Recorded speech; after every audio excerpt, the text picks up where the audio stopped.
Okay. Now we can finally get into the war. Right, every time. It's been 10 hours, the war is barely... Oh, the war's started, buddy. Fucking Lucien Lachance capped the motherfucking Lord of Ladies and blew his bitch's brains out all over the sidewalk in fucking Austria. Straight up. Motherfucking Serbian motherfuckers got on the hit list. Had to roll up in there with Mario and Luigi's mansion. We fucking started capping motherfuckers on the street all over Serbia, blowing bitches' brains out all over the fucking sidewalk. And fucking Ulan Odovakar up here was rolled in to help us out after fucking Zaruski playing his chess game up there on the medium computer, rolled on in with his Mongolian fucking Viking army of fucking Cossack motherfuckers, rolling in on horseback with sticks and shit, whipping motherfuckers out. Yeah, shit got rolling pretty heavy. Mr. Francais rolled on in with Baker Sniper Spy Man and fucking started capping motherfuckers right straight up. Yeah, this shit got heavy pretty fast. Then what happened? Oh boy, let's get into it. If you've, kept up all this time or went back to watch from the beginning, you should congratulate yourself for that. It's how you learn shit. Basically, it took this long to get here because in most cases, this is the part that gets brushed over the most. Oh yes, the fucking, I don't know what they call him in the documentaries. The motherfucking Master Huntsman, Lord of Ladies motherfucker in Austria. Yeah, it all started with him. Franz Ferdinand got assassinated by mysterious mysterious Lucien Lachance Dark Brotherhood motherfuckers from Skyrim. Straight up, Black Hand Serbian assassins. It's the handprint. It's the fucking black handprint. It's the exact same thing as the Sithis motherfuckers in Skyrim. If you've kept up, you get it. If you're new here, first video, I suggest going back a bit, but just to clarify before getting into the war again, Serbia is not some Dutch indie running native tribe off in Africa. No, it's like Sicilian Godfather Mafia motherfuckers blowing bitches' brains out all over the fucking sidewalk. Once again, yeah, right? We're still in that territory. Yeah, welcome to Super Mario's Galaxy, right? So it started with Mario and Luigi, motherfucker, before you go blaming Germans. Yeah, oh, we'll get there. Yeah, we've covered... That's why we had to clear all this shit up first. I know some people immediately, oh yeah, what about America? Bitch, you're waiting for John Wayne's cowboy army to come and save your queen. And straight up, I don't have to tell you what the fuck's gonna happen if John Wayne rolls up in this shit. He's gonna start capping motherfucking everyone, blowing everyone's bitches' brains out all over all the sidewalks, motherfucker. So yeah, oh boy, no, it's coming. America's still neutral. Canada, oh yeah, we're close to, when does Canada get here? As soon as the Queen starts clip-banging on the beep, beep, beep, beep, beep, beep, beep, fucking hurry up, fucking Nazi nuclear subboats are coming out of the fucking water, bitch. Yeah, we've covered all these points, yeah, exactly, if you've kept up. If you're new, you're like, oh my god, what the fuck? Because a normal documentary would have blown over this in 30 minutes, and you would have been, that's a little vague, yeah, it took 10 hours to explain how we got here. But now we get to see how it goes from running around like crazy motherfuckers blowing bitches' brains out all over all the sidewalks in every fucking country in Europe, almost, to trench warfare, and yeah, when it starts getting a little more serious than blowing bitches' brains out all over all the sidewalks all over the place. Yeah, in a simplified form, the biggest Italian mobster street war from Sicily to Serbia, fucking in Tuscany motherfuckers rolling up in Panucci's Pizza to cap bitches' brains out all over the fucking sidewalk. Yeah, that's how it started, basically. It erupted into a full-on war between Serbia and Austria-Hungary. And then Russians rolled in, and then, because Russia was allies with Serbia. I don't want to speculate too much further on that, because it's too much of a rabbit hole. Use your own intuition. I don't doubt he was standing up for the little guy, maybe, but goddamn, that's... man, I know what you're thinking one way or the other. Oh, maybe this, that, or the other, but... The biggest problem I see with him doing that is he's risking his only advantage. At the moment, he's got a decent advantage. If he rushes into gets surrounded by Germany, Austria, Hungary, Italy, and the Ottoman Turks of fucking Binder's Muslim Quickie Mart, yeah, there you go. So France doesn't want that to happen. They'll be left out alone. They gotta go help. It's not so much an alliance as it is a rapport. They like each other at least. They get along. They have a good relationship, trading and whatnot. And yeah, again, if Buddy Bro out there loses his game of chess, oh, buddy, you don't even know how to play checkers. I mean, Count of Flanders doesn't know how to play checkers, straight up. He's trying to hide under this queen's skirt and her fucking windy cunt windbag under there. Bitches, dee-dee-dee-dee-dee, with clip banging on the dee-dee-dee-dee-dee, fucking trying to get everyone, rounding up all the slave boys from the Dutch Indies, running slave train running up. Oh, you got it, man. The merchant marine fleets. Yeah, merchant marine motherfucking Dutch slave train running full of Dutch indie boys, bitch. Oh boy. Get the fucking caveman nukes. Now I'll get the underwater boats in the water and fucking sink everything that moves. Yeah, that's why that started happening. Oh, look, they're sinking ships. Yeah, sinking ships, bitch. Remember when those ships were bombing America after they declared independence? Yeah, and we've covered all of it. I know, right? I'm just saying, if this is the first one you watch, you're like, oh, this is a normal documentary just with less F-bombs. Yeah, this is the Italian, Austrian version. It's got a lot of F-bombs. You want 1,000 little motherfucking bombs up in this shit? Anyway, this is where we can sort of slow down and look at, yeah, how it went from Italian mobster warfare, fucking coast-to-coast mobster warfare going on, to, yeah, like the trench warfare that you're more familiar with maybe having seen. So what I'm thinking, I gotta speculate a little bit here, but this is only one step of speculation, because this is the part that is more well-known, yeah, like where were the trenches between France and us, basically. So yeah, basically I'm thinking, as soon as, yeah, France is coming in from the west and fucking Russia, or not yet, they declared war, basically. Beep, beep, beep, beep, beep. Yeah, that's as much as I know about that so far. Maybe a carrier pigeon, fucking throwing pigeons at each other. Pretty much, and yeah, I clarified before, last point to clarify here again, that beep beep beep, the going from the Queen to the President, that's, or whatever, the fucking post office, the postmaster's office near DC, I don't know. That is the only direct line of communication between North America and Europe. Anything else is take a ship, or I don't even think the carrier pigeons can fly that far. So I hope you realize, yeah, it's, oh, could we beep anyone else? Not yet. Not yet. It took a lot of work just to establish one working line between Britain and America. New York, or wherever the fuck it connects with. I'm sure they had a little office there. So that's why a lot of this shit, I don't blame a lot of people on, you know, North America for knowing almost nothing about this. And even later on with documentaries and stuff, yeah, I don't doubt you for not knowing about Panucci's Pizza Shootout number 567, blowing everyone's bitches' brains out all over Serbia and thinking that Serbia was another Dutch Indy running fucking slave train colony somewhere. Oh, it's just tea and spices. Oh, bitch, gonna sink all your tea and spices. This is why your chai latte costs $9 now. I mean, you know, if you are fucking corncob pipe professor with the most expensive brandy, please correct me if I'm wrong. Comment board's yours. As far as I understand, yeah, the France declaring war because Russia's coming in to declare war because we're at Sicilian mob war going on with fucking Bosnian fucking Panucci's Pizza. Again, beep, beep, beep, beep, beep. How else do you declare war on your enemy back then? Do you send a messenger with a letter and say, oh, France, Mr. Odevaker, we're declaring war on fucking Mario and Luigi. You want to hand this down to them? Right? They're not going to ride through Germany to get to Austria to give them a letter, right? My God. Don't forget the Alps are down there. Yeah, if you're looking at this map, I guess it's good to have where the mountains and elevations are. We're just about to get into France marching into Germany. Yeah, that's what you've seen a million times, right? Keep in mind, there's a reason it always happens to Belgium. Belgium used to be part of France. They invented French fries. Oh, God, get into that. Yeah, so it's very much a French place. The people who live there are We're Belgian waffles or whatever, man. It's kind of like Austria-Hungary. Yeah, right, we're both Latin, dude. Fucking hell, or whatever. Yeah, this guy's got slightly more of a tan. Fucking whatever. Mario and Luigi. Which one's from Sicily? Which one's from Tuscany? And... slipped up my words there. No, it was Germany marching into France. Yeah, very much Germany invaded France because France declared war on both of us. Because Russia declared war on us because we were at war with Serbia. Yeah. Whose fault was it? Who started it? Fucking Mario and Luigi's shootout at the fucking pizza place is what started it. And I don't know, everyone else wanted to get involved, I guess, so... alright, let's fucking blow everyone's bitches' brains out all over all of fucking Europe if that's what you guys want to do.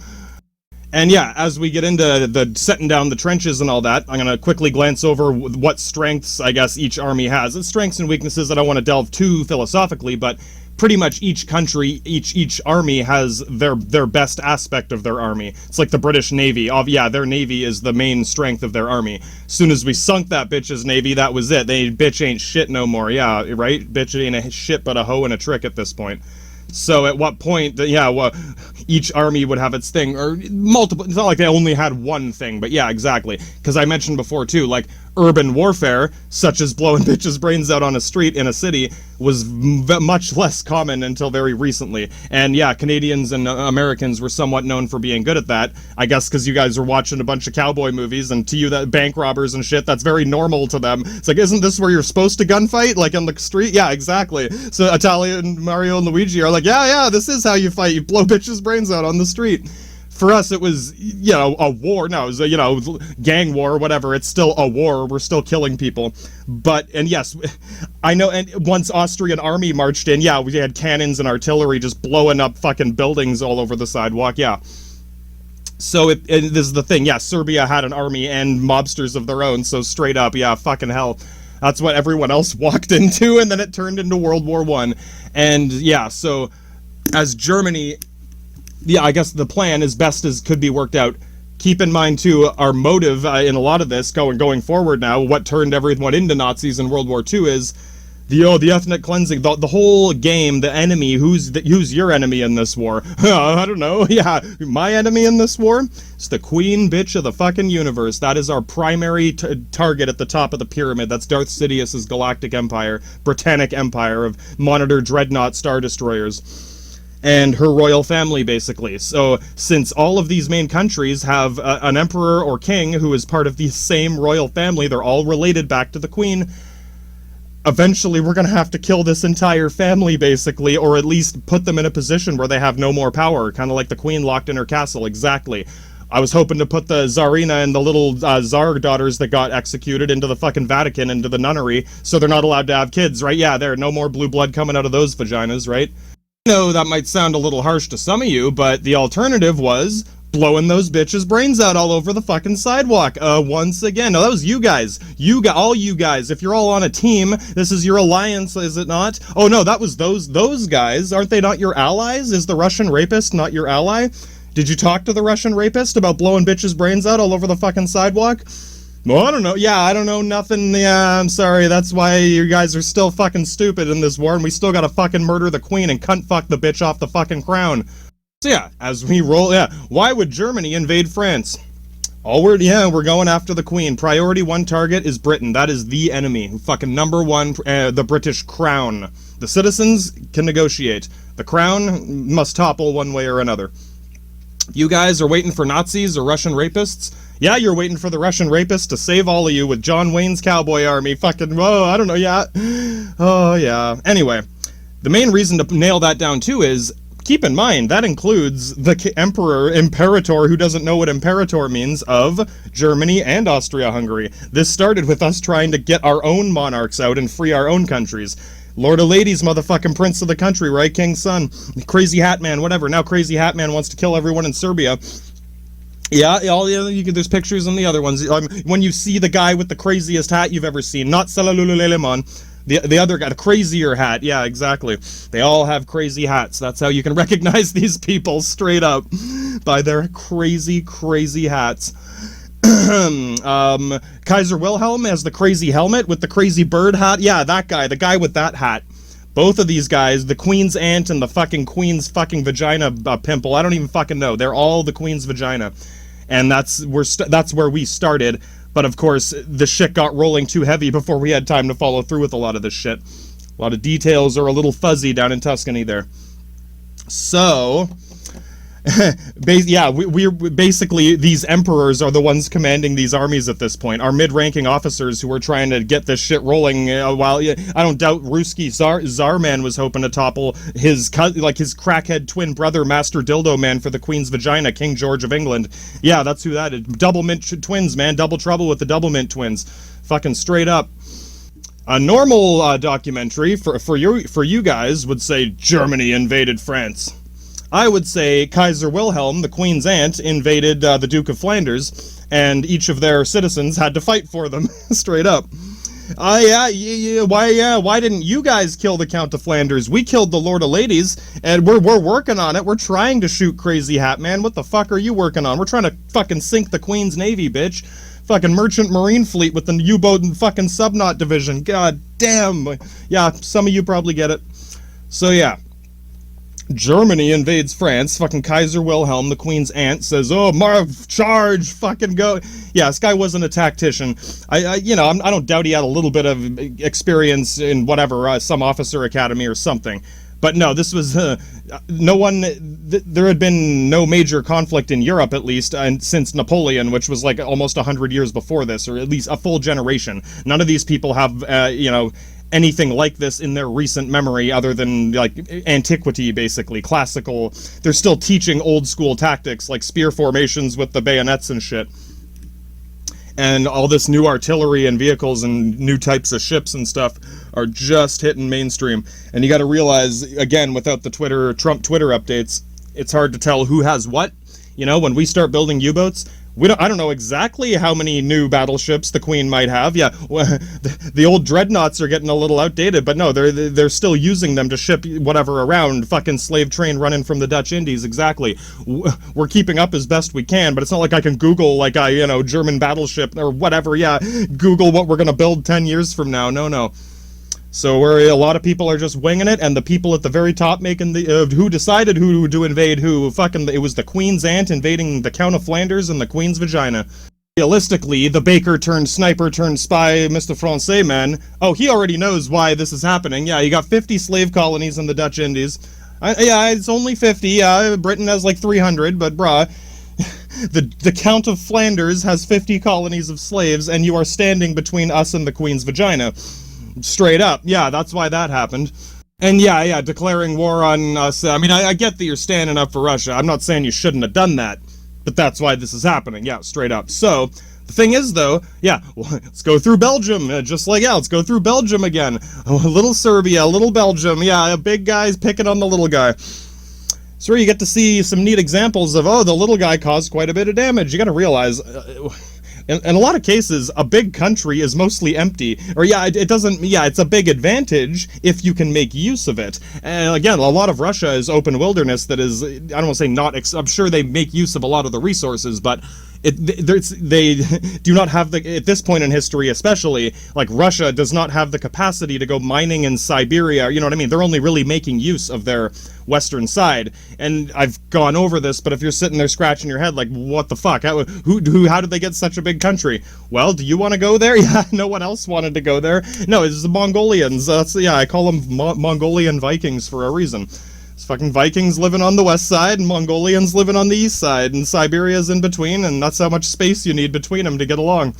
Anyway, yeah, this is like the next big move, because after everyone finally gets through, once the armies are marching into France, that's when the trenches get laid down, and it turns into fucking crazy pissing and shitting yourself in a trench for 4 years. Because no one knows how to play. Again, I'm gonna come back to this, but again, the people at the very top are not tacticians or officers or soldiers. They're your aunt and your cousin and your brother and your mom and your sister and they all have armies, and none of them know how to play Age of Empires. They're relying on mid-ranking officers like the easy AI or the medium AI or hopefully the hard AI on your team to do shit for you. But none of them can communicate effectively because the only person who can pick up a phone is the Queen clip banging a beep, beep, beep, beep, beep, beep. And sure, your aunt and cousin have phones, but the fucking your medium AI can't talk to the hard AI. We are going to explore the major, what each of these countries had to work with in terms of their military strength. And it'll come right into, these are the first, major battlefronts. When you think of World War I fighting in the trenches, these are where those first trenches lay down. So it's going to come down... sorry, a couple little things into it. When they march into Belgium, it's a similar situation to Serbia. I don't know as much about Belgium, though, apart from the fact that they basically are French. They just didn't like the Count of Flanders. Straight up, they're getting away from the Count of Flanders. Fuck you, we're just gonna turn the flag upside down and become Belgium.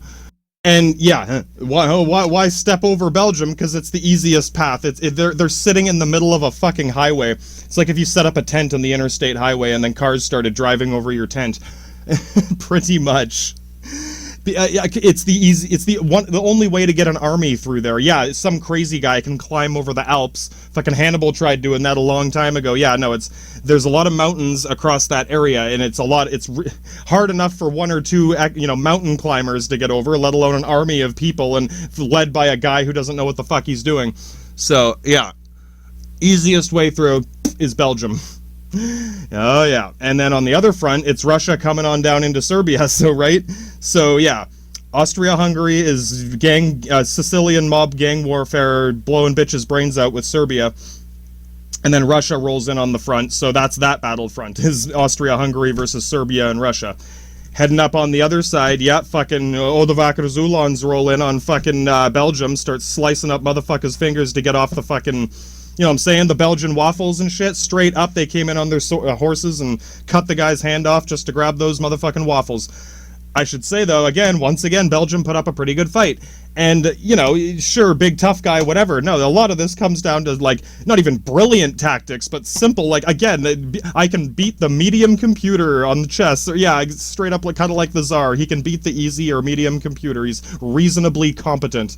That might sound like a joke, but yeah, compared to I don't know how to play Age of Empires, and yeah, guys who are your aunt and your cousin, how does a computer work? Yeah, exactly.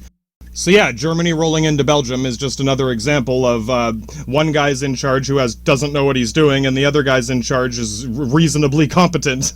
And the difference between that can be a lot. And another thing to keep in mind with a small country, I don't want to say too small, but a country like Switzerland or something like that. Ooh, yeah, why is Switzerland so amazing? Because it's a small country. Oh, well, yeah, big countries. Well, China's got problems, America's got problems, Russia's got problems, or big motherfucking countries with a lot of big motherfucking problems, 1,000 little motherfucking problems. Yeah, shit gets complicated.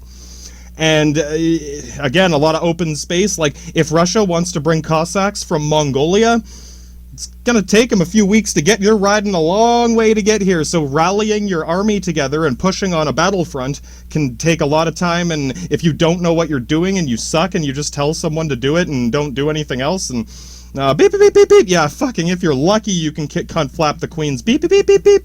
God damn.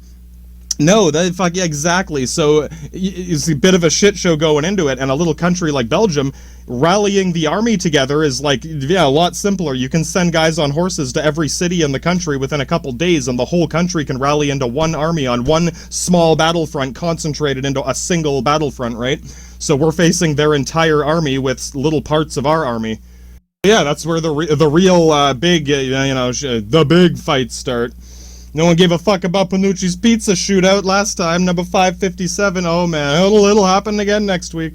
Take your number and wait in line, please. Boom. Yeah, no. I mean, you get the idea if you've been keeping up. They're all big fights. They all include people dying and getting bitches' brains blown out over a trench or a sidewalk. I don't care if you're in Sicily or Tuscany or fucking Belgian waffle cafe, fucking IHOP. I don't give a fuck, buddy. I'm gonna blow the bitches' brains out if I don't get my fucking waffles. You can probably see why we got along with the Nazis so well. Or, it was less shocking to us, right? Oh, you blow another bitch's brains out? You missed, fucker, you gotta do it again. So yeah, let's do a quick, who is fighting in these battles? Are they on horses? Are they with guns? They're not quite in trenches yet. No, we're not in trenches yet. Again, this is still awkward army marching into small, concentrated army. And most armies are mainly infantry. It's a foot soldier, and yeah, some of them still have swords or bayonets and shit like that. Most of them have rifles, bolt action, or single bullet at a time, breech loader. There are some machine guns, but these are like the world's first machine guns. This is your great-grandpa's fucking Sir Gatling hand-crank fucking machine gun that jams every 5 minutes. Now, it's still a big change of things. It's much better to have them than not. Just keep in mind, it's not something you can pick up and run around with like Arnold Schwarzenegger. America did eventually show up with their Sir Gatling fucking borderline Arnold Schwarzenegger minigun, but not quite. They were showing off for a camera at that point. John Wayne's army or whatever. I'm just saying, America didn't show up till the last minute. I know how that sounds, but it's always in the last place you look, right? If they didn't show up, it probably would have gone on. They came in and it ended, yeah, if it put two and two together. Not immediately, but that was very much, the scale was very flopping this way and that. And then, yeah, America just put their foot down on one side and it toppled over, right? After however many months or a year. Not saying biggest, toughest guys in the world, just that's, one more country jumps in, and it was as much of a weight as dropping another France or Germany on the board. Yeah, this one happened to fall on their side, right? So, yeah. The Queen's vagina, cunt flap vagina, nasty bitch cunt folder. Open that one. Oh, no, oh, man, yeah, anyway. She's got, yeah, the Navy, and they do have very good infantry, but we've talked about this. They're very much, all her best soldiers are on the Monitor Dreadnought fleets, rounding up the Dutch Indie boys to get back to her fucking slave paddling bitch train colonies. Wherever the fuck she needs anyone to do anything. I don't care if it's fucking tea, opium, spices, fucking bitch, titty, anything. Anything she wants, anytime she wants, whenever she wants, all the time she wants. Till you send her a letter saying Declaration of Independence Proclamation, and she fucking blows her cunt flap all over your country. Yeah, you guys know what's up. Straight up. Think about it next time you run to the Queen's vagina, right? God damn, we were scratching our heads at that one. If you've kept up by now, you probably have a good sense of why President Lovecraft, President H.P. Lovecraft back in Washington, straight up, you know who that is, and you know exactly why he has not sent John Wayne's fucking cavalry army of fucking Texas Rangers in just yet. They're ready. If he says, you know, if the Senate or whatever fucking House or whoever the fuck votes on that shit. No, they're waiting to see what the fuck's going on with Sicilian mobster warfare, fucking Panucci's Pizza shootout number 558, right? Check the ticket first, make sure it's real. Again, I know, you know, best jokes are true. All I'm saying is this type of thing is normal around the world, but to our culture specifically, in, you know, hypothetical, yeah. Whatever. In this culture at this time, all the time, yeah, we're very used to conflict, blowing bitches' brains out on the side. It's not like everyone wants to, but we're just, it becomes such a, like, when it happens, you're not sitting there like, how could anyone ever do that? It's like, man, I wonder what he did, or is that guy going too far? Yeah, exactly. No, we do draw lines, just, yeah, it's different. So all I'm saying is, the reason it's a much bigger deal now, you might guess, well, now we got big motherfucking bombs. Oh, the little motherfucking bombs are getting into pretty big motherfucking bombs, and pretty soon they're gonna be big motherfucking bombs. And that's when shit goes from hot to Cold War. We're not there yet. It's all soon to come. So, yeah, the British, however you want to look at it, strong navy, good infantry, but those infantry are rounding up Dutch Indie boys and, you know, young Canadian men to, you know, conscript for the war with the Queen's Vagina heritage commercial. You know, yeah, this is what I mean about white slaves. No, white people in Canada were legally obligated to join the Queen's Vagina. Yeah, you would have been sent to jail for the rest of your life if you didn't. It's like drafting in Vietnam. Yeah, they did do that. States finally put an end to their drafting policy. Not saying it could never happen again. Like, they could reinstate the policy, but people would have to vote on it again and again, right? Yeah. Whereas in Canada, the Prime Minister hoped that he would never have to use it again. That was us ending it. Oh no, Canada ended it after World War I. Yeah, the guy who graciously stepped down with the kickbacks, the last sir to ever walk through the House of Parliaments. I sincerely hope that we never have to do that again. Final word on the matter, Operation whatever, Pontius Autopilot. Yeah, you're still a white slave in the sense that you are still legally obligated to serve the Queen's vagina. Not so much, like I said, the military is doing everything it can to have that not happen because it's refined its, you know, recruitment procedures to avoid having that happen, unless the $20 bill jumps out of your fucking wallet and this crazy bitch Queen of the Universe, you know what I'm talking about. As long as people feel like they have some stupid obligation to that bitch. I don't know, man, she better be giving you the world's best blowjob fucking rimmer if that's the case. Alright, so, and of course, the British had cannons and artillery and stuff, but their cannons were, we were just getting into the stage of, like, shell cannons that shoot little motherfucking bombs. They didn't have big, like, I guess all I'm saying is Germany and Austria, our side, had some bigger, newer cannons, apart from the Monitor Dreadnought shit. Yeah, you get the idea. Most of their focus was going into those Dreadnought fleets. Or their navy, yeah, exactly. Dutch Indie slave train running. Fucking whoever declares independence next. They were looking outward in that sense. So yes, their army does have access to some cannons and stuff, but not tons of it. Yeah, they're still limited in that capacity. And a lot of they don't have a big army of foot soldiers until they round up all the Dutch Indie boys and fucking Canadian boys and fucking whoever on any slave train running anywhere. Bitches snatching up boys from all over the planet to fight us in the trenches. Yeah, me and Odovac are waiting for you to run into the fucking machine gun turrets. And I guess I'll say, too, as we move through this, Francais, yeah, Baker Sniper Spy Crazy Man Master, yeah, they got some crazy spy, what do they call it, agent provocateur, fucking sabotage, and yeah, fucking, my god, agent provocateur, what's the, they got these crazy words for all this shit. Yeah, you get it. Crazy Frenchman shows up, and when he's gone, some shit breaks, if the truck won't start, fucking tank won't start, guns jamming, fucking who took my bullets, yeah, someone replaced all my grenades with croissants, fucking straight up, man, where did French go? Espionage, sabotage, provocateur agent, yeah, that's fucking goddamn, they invented the spy game. James Bond is a poser compared to these guys. Mr. Francais, I hope you are clear. Oh, well, the Baker Spy Master, fucking whatever, Spy Master, Agent Provocateur. He already knows, yeah, he's fucking sitting there smoking one of those little skinny cigarettes with his fancy French wine, going, oh, yes, I know, hey, straight up, motherfucker. He knows that the Count of Flanders is pushed his citizens into a human meat shield wall to give the Queen enough time to round up all her slave boys to buy more time until John Wayne's cowboy army rides in and starts capping everyone's fucking bitches all over everyone's sidewalk. That is the best plan that the Allies, or, you know, you guys probably have so far. See, I mean, you know, most of this fighting took place in France, and yes, much like with the hardcore, fucking best of the best, sir, fucking hardcore Marine redcoat motherfuckers rolling off the dreadnoughts with fucking George Washington, I can give the soldiers themselves credit for the work they did, you know, right, just, again, we understand, we're still boot fucking Serbia because of Crazy Hat Man, motherfucker. You guys, Count of Flanders, motherfucker, yeah, and they're both working for the Queen's vagina while she's rounding up the Dutch indie boys.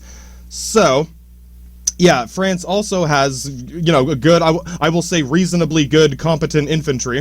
Yeah, good, solid 6 out of 10. Hey, fucking better than I don't know how to play Age of Empires, right? No, and when I say sniper, I mean they had good rifles, and not all of them were great at it, but for the most part, they had better rifles than most of us. Or, you know, even an extra bit of range. Ooh, this one's effective up to, you know, 1,000 meters instead of 500, whatever. Yeah, comparatively in this type of situation, that's like running into some snipers if you have to get even closer to hit them. I think the downside there was just they were supposed to be heavy, kind of big, clunky ones, like, you know, it's, I don't know.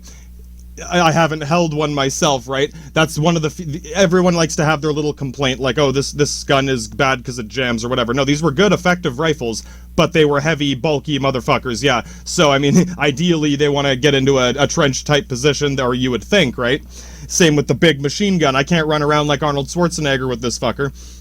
They have some, I guess I would say, they probably had less advanced, all these guys have some machine guns. Yeah, I've seen some footage where the guy had a machine gun. How many gun machines you got, Francais? Did the Dutch indie boys build gun machines? No, me and Odovaker can build gun machine guns. Right, they had some, but they were the older ones, and they had less of them. So they were relying more on their infantry with good rifles, their spy master provocateurs to keep themselves in, you know, on top of the situation at least, and not get taken by surprise at least, right? Counter spy, much like a spy. Yeah, right, like counterterrorism. They can at least make sure no one else replaces their grenades with a fucking donaire or something. I don't know. It's, again, I'm sure you realize no Google Maps, even spy planes. Yeah, they had a couple spy planes. France had like a very small, an air force of a few, you know, monoplane, Mr. Burns planes that straight up, at least you can fly around and look around where, ooh, the army's coming in. Ooh, they're shooting off cannons. Yeah, we were just getting there. So having these spies, whatever the fuck you want to call them, it's invaluable to have that sort of intelligence. It's like having a Google map. It's the next best thing to Google, is at least your Baker Spy Master guy can run in and fucking, you know, put down the croissant for us. Sorry. He'll give you some maps or anything. He'll tell you where he saw the troops, and yeah, fucking goddamn. Not having that? Yeah, Crazy Hat Man don't have none of that shit. He's just killing everyone he can find. We'll have fucking Panucci's Pizza Shootout number 627. Take your ticket and wait in line, please.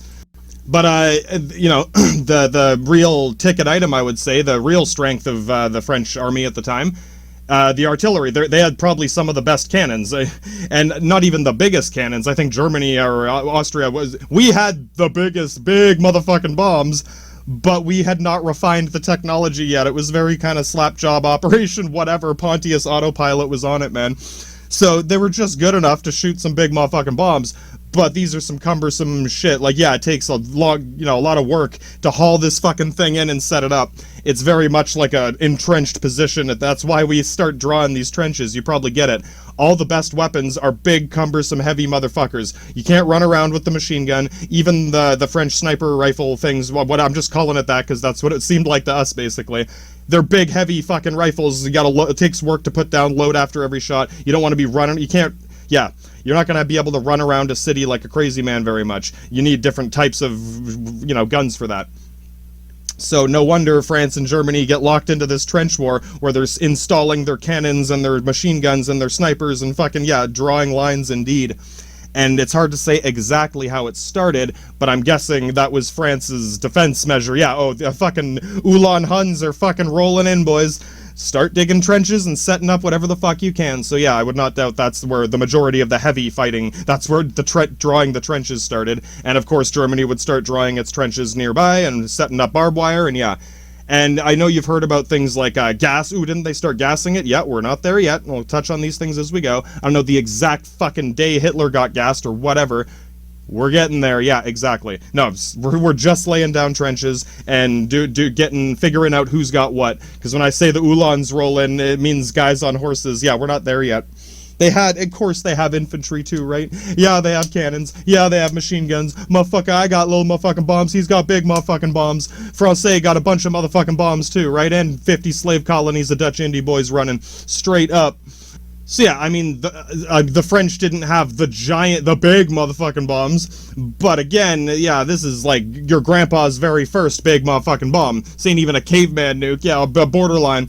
So, no, the French had smaller cannons, but they were more modern, I would say. They were better designed. They were more functional, more reliable. You could load them very quickly. That was kind of the thing. They could pop off 20 rounds a minute if they had to, if they were working fast. There's a good video of these 3 French guys loading shells, pop, load, pop, load, pop. One guy's cranking the thing open, the other guy's shoving the shells in while the other guy tilts the cannon, and yeah, they fire off 10, 20 shots in a minute.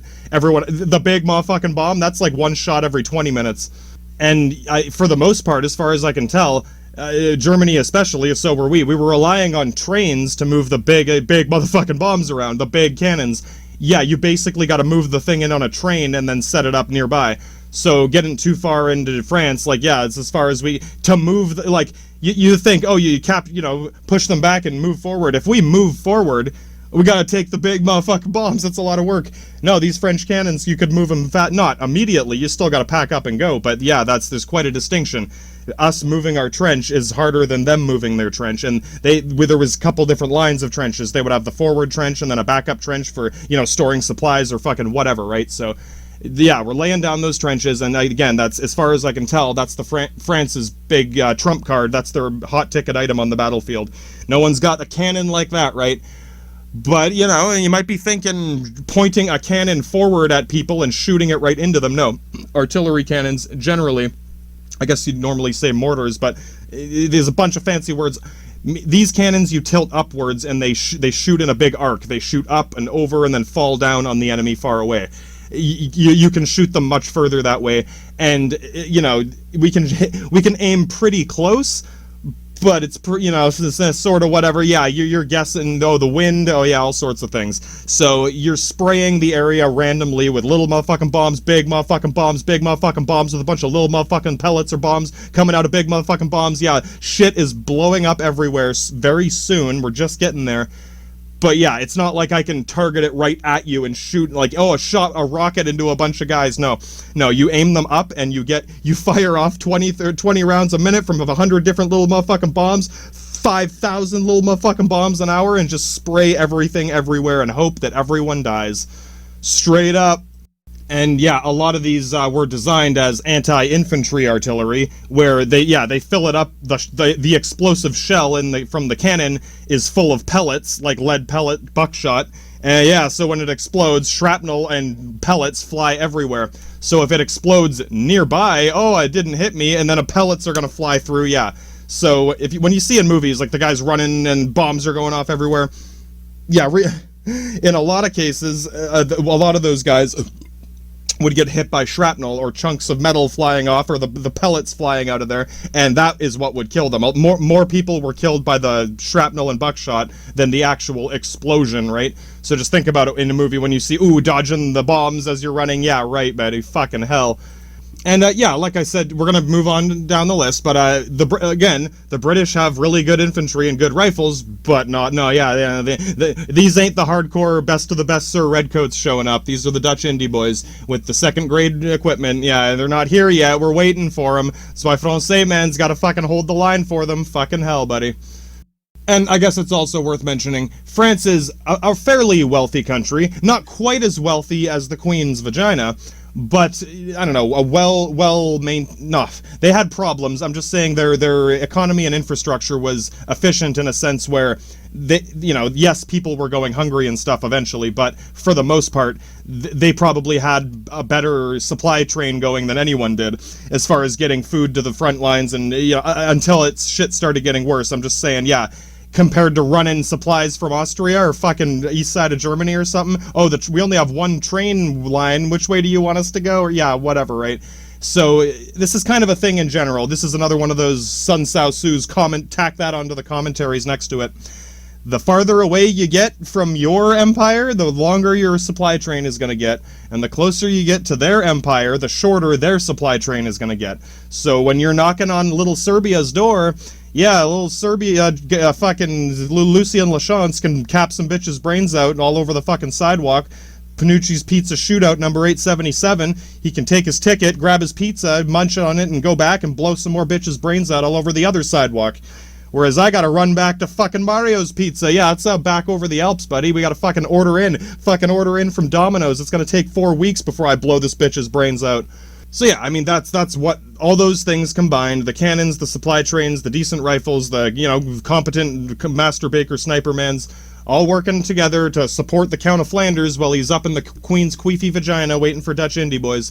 That's what held you guys together through the opening stages of all this. What about Germany? Or let's do Russia. Yeah, last of your allies. And what about Russia? Motherfucking Russia, yeah. On one hand, they have their Royal Elite Guard. Those are the ones you usually see in the pictures. Motherfucking, best sir. Not best of the best sir, but best sir. Yeah, the guys who didn't make best of the best sir. Straight up.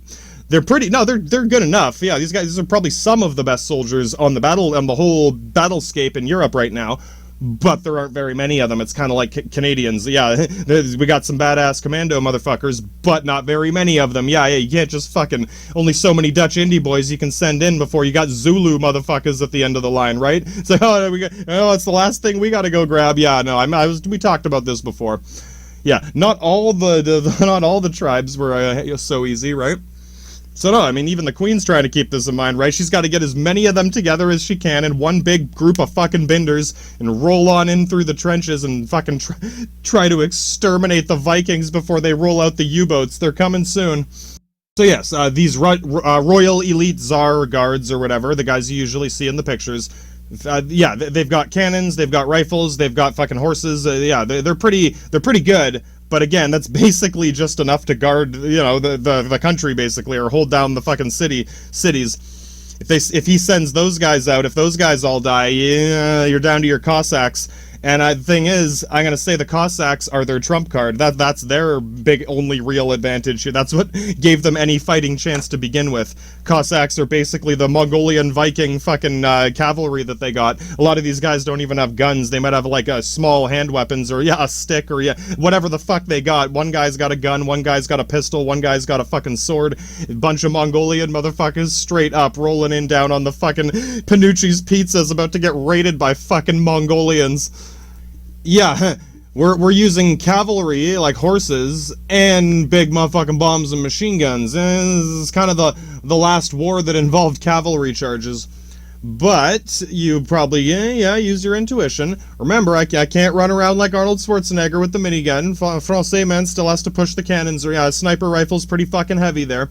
Yeah, no, all these crazy weapons are mostly stationary. That's why we're drawing trenches. So as long as the cavalry don't charge into the machine gun trenches, they're still somewhat effective if the enemy is not prepared for it, basically. And yeah, you can still move around really quickly and cut off supply trains. And, oh, why isn't the Panucci's Pizza? Yeah, where's the Domino's guy? Oh, he got killed by Mongolians.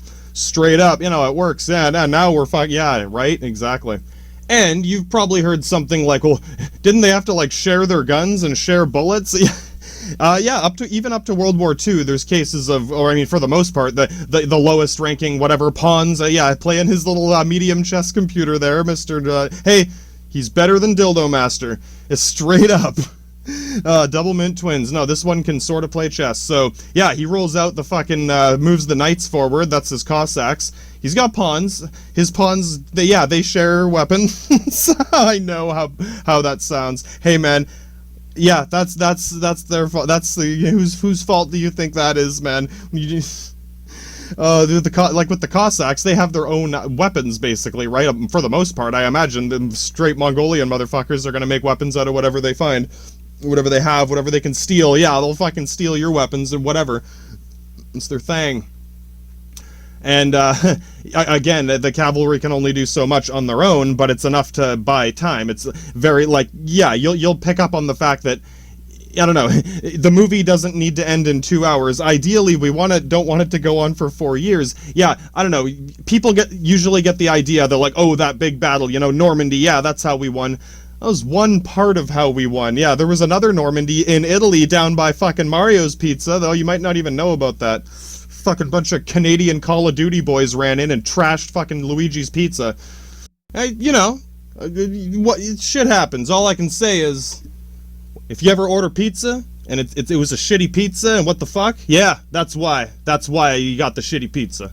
So yeah, I mean, I think the Russian army back in this day is somewhat known for being one of the most poorly equipped.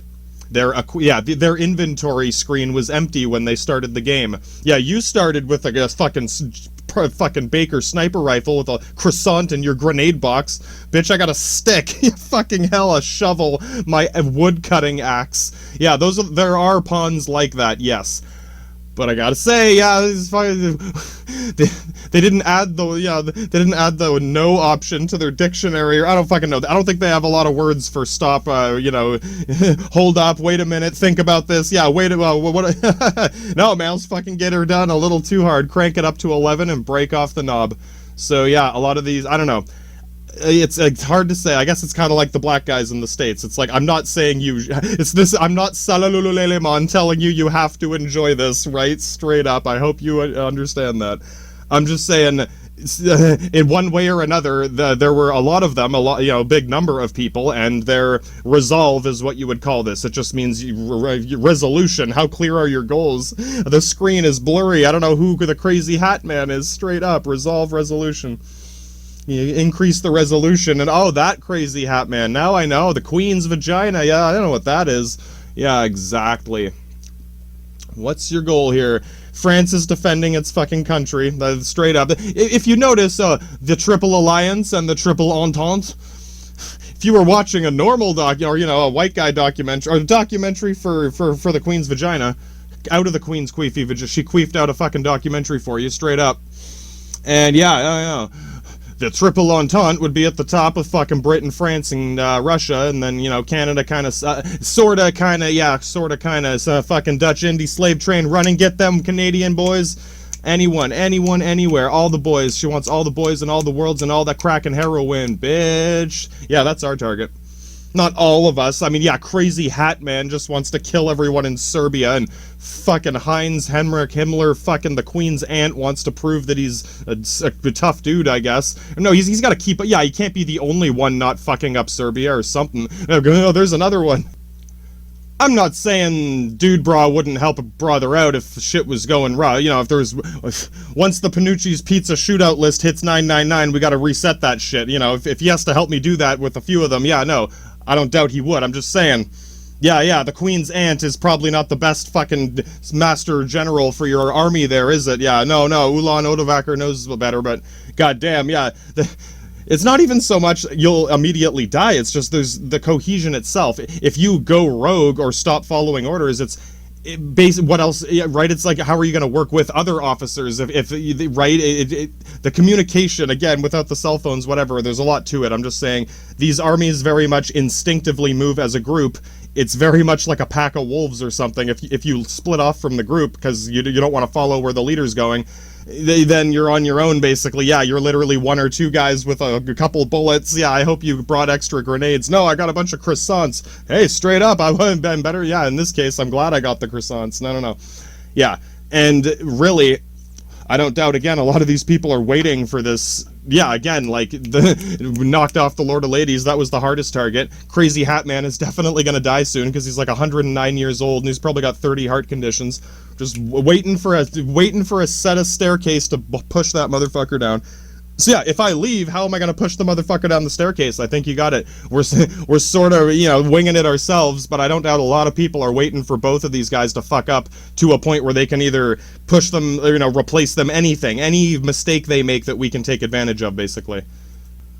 So yeah, I mean, for you guys, I know it's easy when the Queen queefs out the fucking documentaries or whatever. It's like, yeah, your countries, Britain, France, Russia, sort of Canada, Dutch indie boy, fucking coming in Call of Duty style. America will sort of get here later. Yeah, they like to breeze over that one too. I'm just saying, you're thinking these countries versus these countries. Yeah, France is going to beat Germany. You probably see how that's closer to the imperialist mentality. The Queen, you're fighting for the crown, fighting for... Again, I get that most of you are probably fighting for friends and family back home, and the white guy commercials and shit is... Yeah, a lot of white guy commercials. I've seen a lot of even the ones with black people are white guy commercials. I hope you realize that.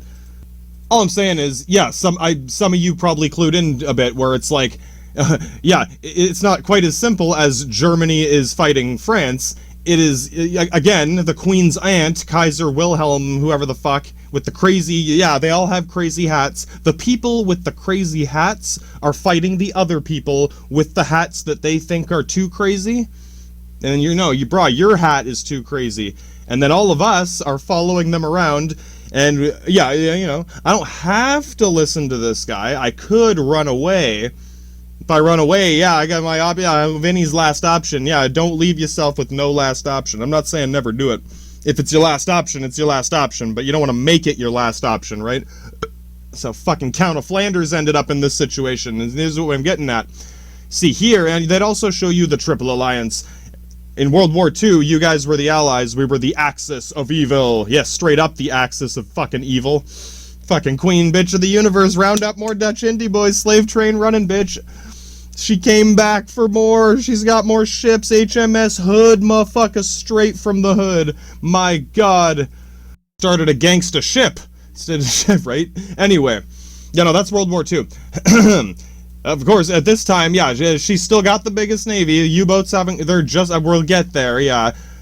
When we get to our side, yeah, we're not quite there yet. All I'm saying is, the list on the side, I'm sure Corncob Pipe Professor he laughed.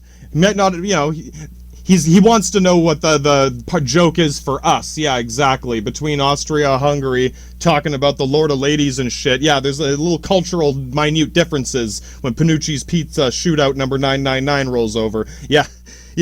When that happens, I'm sorry, it's like desensitization to violence. Yeah, it happened to Americans too. That's why they're all, ooh, yeah, where's the fighting? It's exciting, right? Yeah. See, yeah, we already did this a long time. Our culture is already used to this. Again, I'm not saying it's good. I'm still gonna be pissed off if you fucking blow up Luigi's Pizza. You have to go fuck up Panucci's Pizza, right? God damn.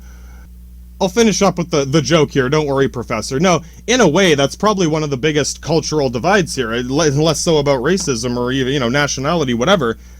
Germanic and Romanic culture are both very used to this. We're already very desensitized to violence in general. And again, I'm not saying tougher, better, whatever, superior, nothing. I'm just saying when Panucci's Pizza shootout number 10,000 rolls around, it's like the odometer rolling over on your truck. As long as the truck doesn't break down, what if my truck does break down, then I gotta go fuck up the AAA office. Yeah, right? I'm not saying it's good. I'm just saying you can probably see the distinction between, war atrocities, bitch. Yeah, war is an atrocity, no shit. Is your war not an atrocity, right? Where do you draw that line? You really gotta come up with something better than tea and spices from the Dutch Indies. And you might get the whole thing with America and, you know, John Wayne's cowboy army fucker's gonna cap everyone with 2 guns. Yeah, right, Americans are like that too. That's why we found it fun. Dude, straight up, I'm sure all of us were joking about John Wayne's cowboy army showing up. Like, that probably held together half our sanity. Even if they are coming to cap us. Bitch, they're gonna cap everyone anyway, whatever. And, you know, before you get uppity, I meant our culture, our people. Panucci and Mario, yeah, these people, we can talk about it more. Whatever. You probably notice how topics like Auschwitz and, you know, if you say that word, the robot might put you in the penalty box. I hope you see the difference. Yeah. Hardcore fucking Marine, yeah, best of the best, Sir Redcoat with his fucking mortar cannon rocket launcher fucking rifle. Yeah, goddamn. I'm sure Officer and a Gentleman First Class motherfucker can cope with some violence straight up. I'm not saying he can't. But, yeah, I hate to say, the culture on the other side is the one that freaks out when a war starts. Yeah, I know that might sound weird. I'm just philosophizing, right? Not telling you what to believe, but... You know, from this perspective, in my opinion, as we theologize about all this shit, I don't know. I think, you know, again, along with being ignorant of violence is not. I'm sorry, it doesn't work. In a way, it just makes you more susceptible to things like Queen Spindly Spider Bitch's bullshit, right? You wrapped up in a little cocoon like Frodo in a penalty box. I can't see, I can't move. Oh, well, the world is so strange and confusing. Feel like I'm behind a wall of glass. Yeah, it's the penalty box, bitch. I don't know how long you're in there this time. Fucking hell. Yeah, I don't know. And, I mean, I'm not saying everyone was, yeah, there's a war. I'm just saying I don't know. You probably noticed some people, I'm not, you know, cultures have mixed in the modern day where a lot of people can, depending on who you're talking to and what setting you're in. Are the squiddies gonna come in? Do we have to hit the fucking EMP in the Matrix? Oh, man. Blah, blah, blah. I don't know. I guess all I'm trying to say there is, if you do, or if you are in that situation, a lot of you can probably see how panicking when a war starts, yeah, panicking might not always be the best thing compared to approaching it with I know, making jokes about shooting up Panucci's pizza and boot fucking Bosnia. Yeah, fucking Serbian Black Hand Assassins Panucci pizza? Like, I'm sorry, that man doesn't... I don't know. I'm not saying it's a good thing to do. I'm just saying, again, I know, for some of you, Bosnia, that's not the Dutch Indies, brah. This is fucking the Godfather's pizza place. I don't know. Remember, they had a badass army of their own. They had some straight-up fucking mobster assassin motherfuckers capping bitches, blowing bitches' brains off in the street next door on fucking fucking Wario's pizza, Waluigi's pizza, motherfuckers coming out everywhere, capping everyone's bitches' brains off all over the fucking sidewalk. It's a battalion mob warfare, the biggest one ever, and I'm not saying it's a good thing. It's not like it was happening every day. It probably happens every 200 years in the lunar cycle that turns Italy into a bunch of hipster douchebags. I've gotten used to it, man. Whatever. Sometimes you get a shitty winter. Whatever. Yeah. And but all I'm saying is, again, it's like us planning how to fucking push the old man down the stairs or fucking kill the Queen's Aunt Kaiser Wilhelm fucker, something, anything. We're thinking about that as a lot of these guys, the soldiers and officers, as opposed to, I don't know what a lot of them were thinking at first, maybe hoping it would end soon. All of them, except for Mr. Francais, yeah, straight up. Why do you think the Entente is the Count of Flanders on my list here? Well, first of all, when I hear the word Entente, I think of the Count of Flanders. And when it came down to it, straight up, we got a big war with the Entente Count of Flanders. Yeah, that was some straight up shit. Queen Bitch of the Universe is fucking out there running the Dutch indie boys, fucking everyone with a bunch of crack open heroin, fucking clip banging on a beep beep beep beep beep to the whole fucking world with it while she's jerking off dildos with the fucking Queen's dildo master, the Queen's vagina, fucking King George. And Ruski, I think we probably looked at Ruski similar to the US. We weren't really sure. For all we knew, he was gonna roll up to fucking talk to us about something. I know, again, when the Queen queefs out the documentary, you're on that list. These whoa, you can't just switch to the other hockey team, brah. Penalty box, bitch. No penalty box here. Closest thing to a penalty box is the fucking Binder Muslim fucking Quickie Mart down there. We're still waiting for Kamal Ataturk, and the world grandmaster rapist Seaman stains are still there, fucking 100 years after he died. Oh yeah, Salalululelemon, fucking hell, they had their guy, we have our guy, Crazy Hat Man, they had a Crazy Hat Man, you got a crazy hat bitch. So yeah, I don't know, and we didn't know what was going on in Canada, straight up Dutch Indie colony, but we fucking natives, we did not know much about it. US, yeah, that was it. So straight up, when it comes down to World War I, yeah, it was our alliance here versus the Entente Count of Flanders. That's where the battlefield was. That's where the soldiers fighting us were. I ain't saying no Russian crazy shit came up about. That did happen, but it almost felt like a separate war in a way. I would not doubt that. Yeah, like, again, he's playing his chess game. Maybe he's trying to knock out the Queen's crown, right? Straight up. We weren't ready to stake a bet on it. I'm not going to stamp him all on one hockey team before I even talk to the referee. At the same time, we don't want to completely leave our asses hanging out for this guy to come bitch slap us, right? No, so I do not doubt this was a tense, yeah, if we ever had a chance to chat over this one any time before shit got really rough. We're thinking, yeah, we can't ignore Russia, obviously. And it's, yeah, like, straight up, that's one of the biggest threats. Those Cossacks, straight up, those Mongolian stick fuckers. Whatever, man. Yeah, I'll fuck anyone with a stick. No, those Mongolians are probably the biggest threat on the chessboard. When he fucking goddamn Tsarman fucking throws his knights forward. Hey, not, you know, he's not the best at chess, but he made a move on the chessboard. He didn't just flail at fucking the Moscow jump and toss over throw the castle at no. He's making legitimate moves. And then it's still sketchy when shit, yeah, Mongolian shit rolls up on you like that. Fucking Cossack ninja motherfuckers, yeah. We can't ignore that. So, one way or another, yeah, Germany fighting on two fronts, it's what some saying, yeah, right, we got the Alps on one side, we got Switzerland there. Oh yeah, Switzerland does become relevant. Oh, it becomes relevant indeed. No, they remain neutral, it has nothing to do with gold. God damn, stop thinking about the gold, motherfuckers, you've been hypnotized. I know, actually, I guess I shouldn't have colored Spain and Italy real yellow. Yeah, well, Russia's kind of yellow-green. Yeah, I don't know. In my, you know, whatever. Like I said, for you guys or whoever in the Britannic Empire, I can imagine, no, you need to know who's on which hockey team. That's why Spain is irrelevant if they're, you know, not in the... No, bitch. Fucking World War 5,000 million ejaculations into your fucking nutsack. I don't even know. Francisco Franco's running a fucking slave colony, fucking Auschwitz of his own there. We've talked about it before, but in case you're not clear as we go through this, yeah, no. Francisco Franco can't come to the phone right now. Please leave your message after the beep. Yep. You can go back if you want to learn more about him. But crazy motherfucker shit going on there. Long before Nazis.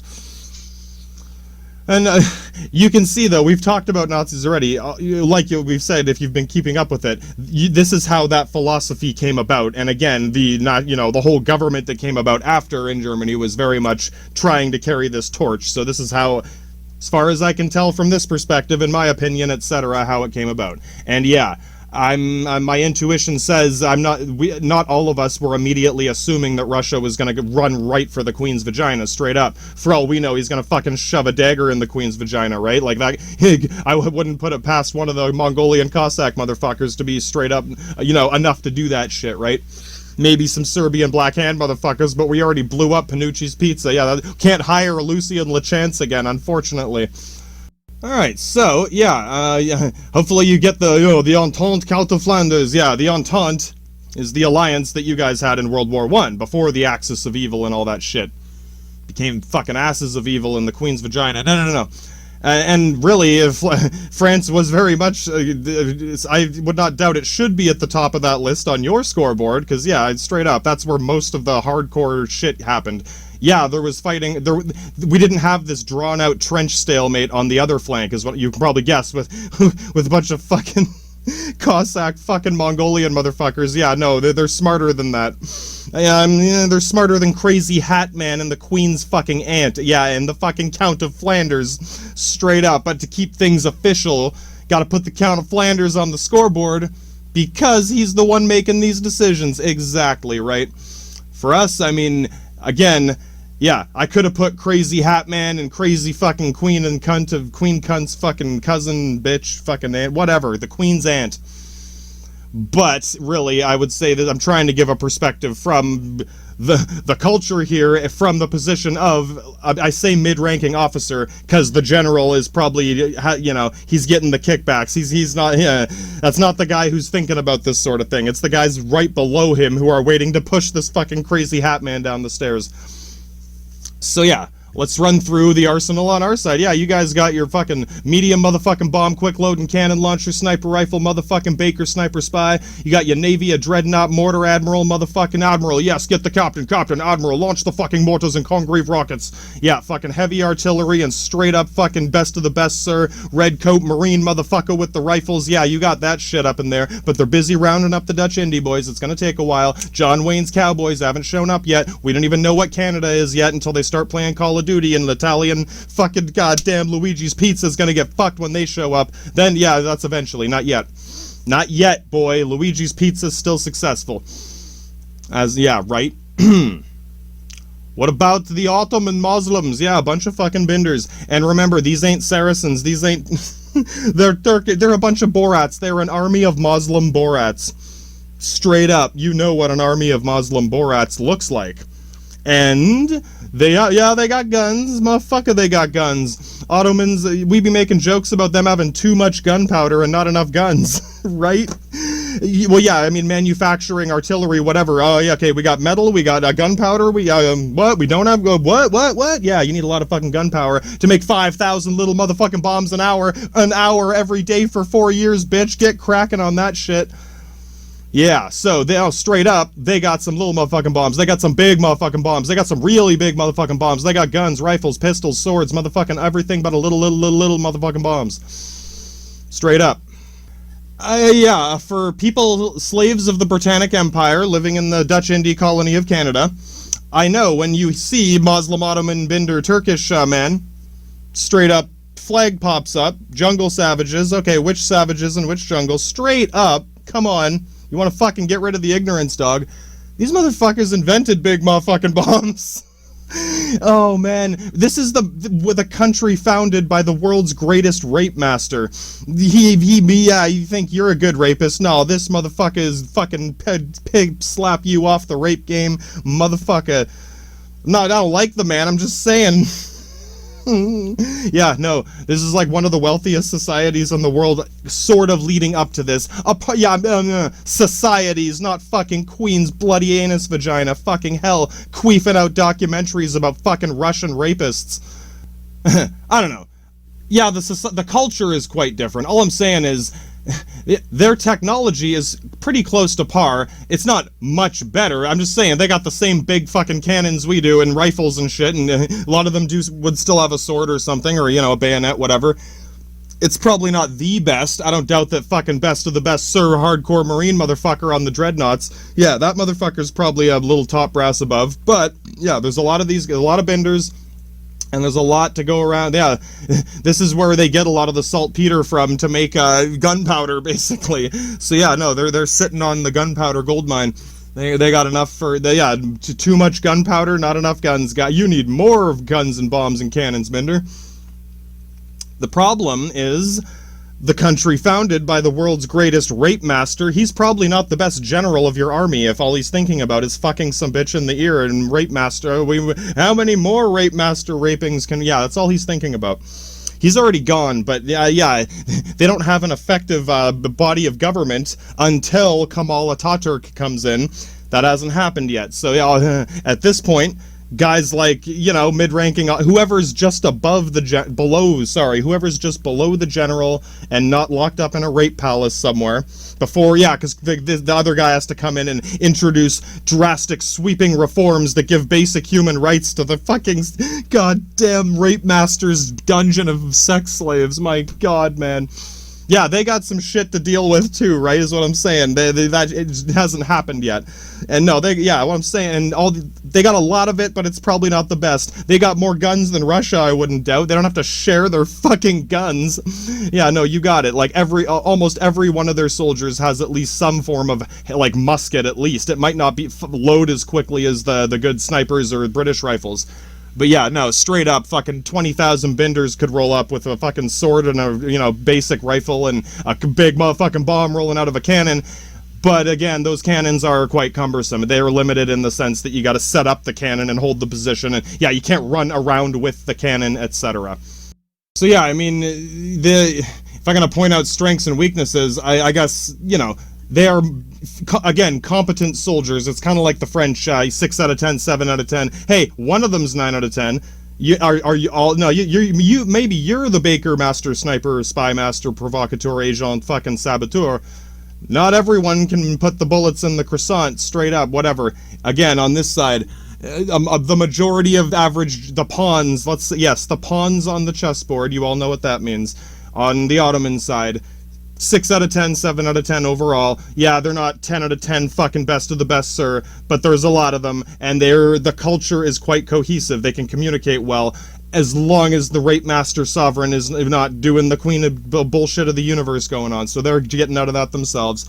And I guess so I should say that their greatest benefit in one way or another is just I don't want to say their wealth, but again, their cohesion. The country runs smoothly. Yeah, they're not dealing with a million other problems apart from, yeah, when's Kemal Ataturk gonna show up? The guy's alive, I'm sure he's working at it right now. Exactly. That, straight up, there you go. The guy is working on it right now, he's just not there yet, so that's what's happening there.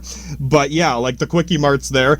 Yeah, the Quickie Mart, where do you think we're gonna get more gunpowder when everyone starts running out of bullets? Yeah, there's U-boats sinking all your Dutch indie trading fucking, oh my god, where's all our money, where's all supplies, we're gonna run out of bullets, we're gonna run out of shells, we're gonna run out of everything, we can't even feed your families while you're dying in a trench. I'm gonna go down to the Quickie Mart and buy some fucking gunpowder, and we're gonna get some tin and copper up in from Carthage down in fucking Africa. Yeah, trade with Carthagenia instead of fucking, yeah, Germany's got one motherfucking colony down there, goddamn, yeah, motherfucker. Not saying it's good or right, but you gotta do some shit to deal with the bitch with 300 colonies, motherfucker. I don't doubt they're like, god damn, thank god it's not the British. Yeah, straight up, thank god it's not the British. I'm not saying it's all gravy, but I don't doubt that came up at least once. Yeah, I know how that sounds. I'm just saying it's better in the sense that Germany doesn't have the resources to hang out with monitor dreadnoughts. Yeah, right? Yeah, no. I don't doubt there's some shit going on. I'm just saying, yeah, which would you prefer?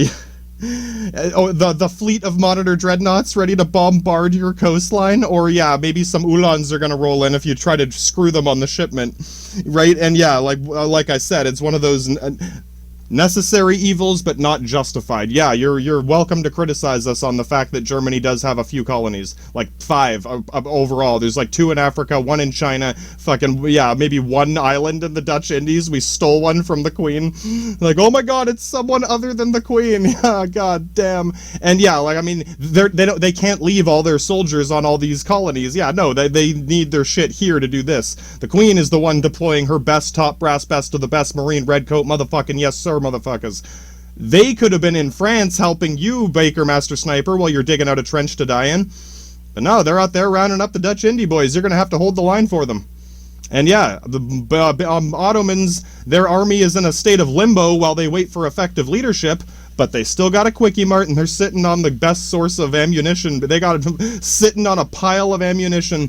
And yeah, it will come down to, oh, we're running out of everything, and yeah, factories pumping out overtime, can't keep up, and fucking we're running out, we can't get more. Where are we gonna get? Yeah, the Queen's already conquered the planet. Where else we can't find more gunpowder? And then Lawrence of Arabia and Israel, and oh, we'll get to the news of the booze and the Jews. Yeah, it is related to that. But we're not there yet. I was just introducing the Binder Muslim army of fucking straight 6 to 7 out of 10 motherfuckers, well armed, but not with the best equipment, but you get the idea. Everyone's got their shit. No one's got to share weapons. They got a pretty good cohesion going on. Their culture is quite, you know, whatever. They're not bickering about racial issues within their border. They're bitching about the fucking crazy hat rapist, man. And can we please get a guy with a less crazy hat and less rape? Yeah, I don't think they have too much, like, cavalry. They probably have a few scouts or whatever, and, you know, messengers and that. But no, their army is mostly infantry and pretty good artillery, but not the best artillery. But enough. They got a lot of bombs, but not the best cannons. It's kind of like our cannons. Yeah, straight up. Oh yeah, we're probably trading some of the same equipment, right? No, France still has the ones that load the fastest and jam the least. Right? Anyway. You gotta realize, too, with the big motherfucking bombs, you gotta use a lot of gunpowder to make that bomb. But we got a lot of gunpowder from the Quickie Mart, and the France has got little motherfucking bombs coming out faster with these cannons. That means you need more metal and less gunpowder. But yeah, right, you guys have access to metal, we have access to gunpowder. It's interesting how it's gonna come down to you needing more gunpowder, though. We'll figure it out. So yeah, that's the Binder Muslim army. Germans, motherfucking Germans, yeah, they got machine guns, they're better than the hand crank. They got probably the best machine gun here at this point. It just comes out, they just don't have tons of them. But they're gonna start rolling out the tripod-mounted fucking machine gun with triggers, and that one guy, maybe two guys can use. And yeah, when Binders and Dutch indie boys come running, goddamn lot of them, yeah, we killed them. Yeah, we killed a lot of those Dutch indie boys. So yeah, that is our fault. But goddamn, what about the Queen? That's you know what? At this point, I don't care if you think it's the Queen's fault or not. We're gonna knock that bitch off the throne either way. That's the whole point of all this. Yeah, don't worry. There's white slaves are gonna die too. Yeah, more people will die. Yes, yes, that's a good thing. Yeah, straight up, it's a good thing. It's less racist. I guess. I don't know. Whatever.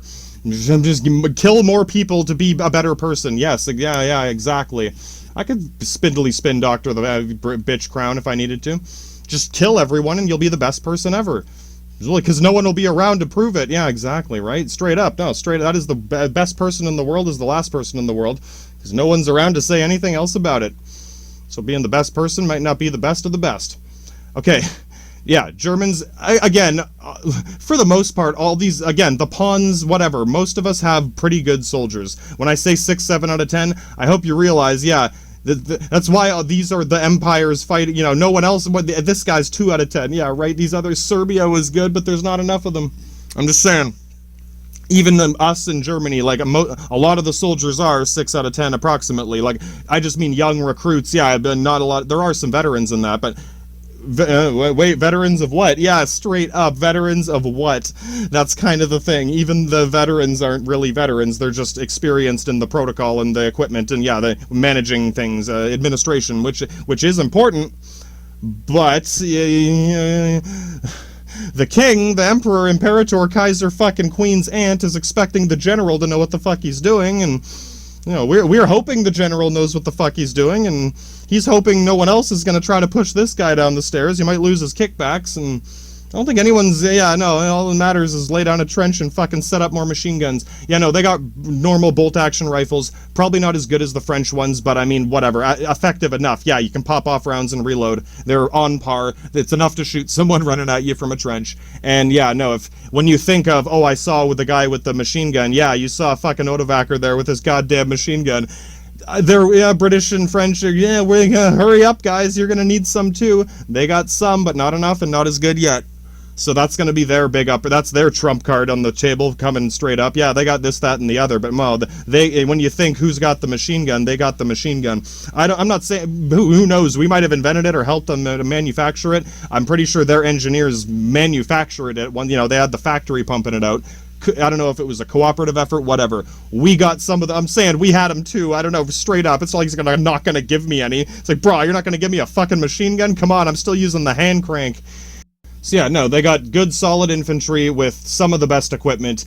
And it comes down to those machine guns when it comes down to it. Yeah, good enough. They're you know, normal rifles and bayonet, sword things, knives, whatever, were all good enough. They got, you know, but yeah, I don't know. You can probably imagine, yes, when these trenches are lined up against each other and these people start running back and forth depending on how Dutch indie they might be or not. Most of the charging was from you guys, I hate to say. We tried it once or twice, and yeah, no, we're not doing that again. No, straight up. Yeah, even like the Kaiser, like, he gets fired eventually, or he steps down not so gracefully with no kickbacks. We're not there yet, but yeah, a lot of that, oh, you know, we'll try it again, boys. You hear that whistle? Fucking a lot of those whistles were coming from you guys, and they were just waiting for the next round of Dutch indie boys. Hey, don't worry, like I said, more people will die. Yeah, white slaves will die too, and more people will die. Yeah, yes, that does make it better, I know. More people will die.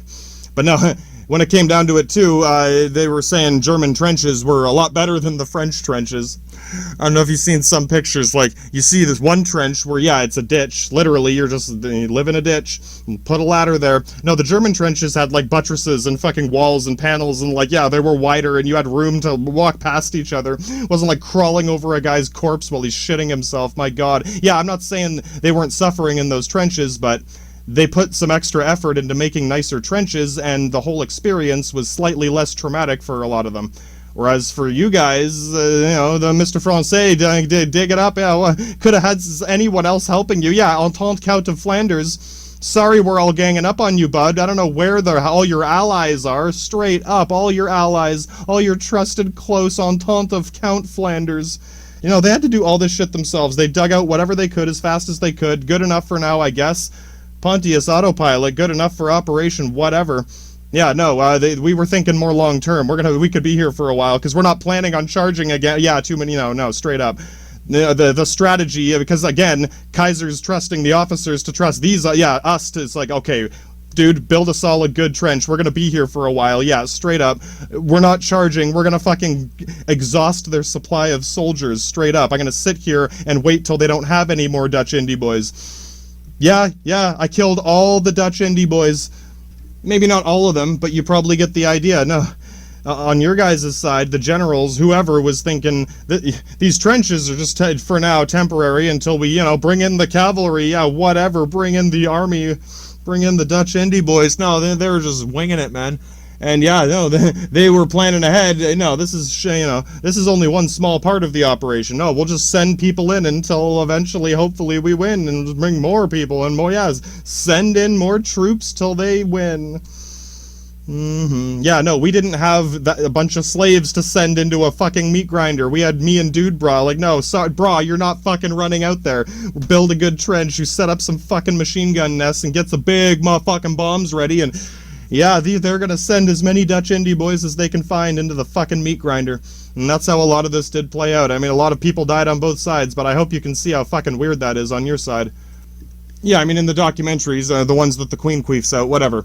They're good. I learned a lot from them. I'm just saying, yeah, they do break down how a lot of these generals on your side were fucking living in the past. They didn't know we had this many machine guns or big motherfucking bombs, did you? Like, big motherfucking bombs. Yeah. You guys got little motherfucking bombs, but they're going off faster. Which means you gotta make more. Yeah, means your wife has to work twice as hard in the shell factory making more ammunition for your little motherfucking bombs while you're waiting to send the Dutch indie boys in while you're shitting yourself in a little ditch in the ground, drowning in piss. Could have built a nicer trench. They didn't have time. Yeah, fucking Francais man's got to do everything by himself. He's got to fucking make biscuits while he's fucking shooting out of a bunker. God damn, doesn't even have a bunker. Yeah, no, guys. Yeah, we got some respect for the French people who did this, but my god, the Count of Flanders. My god.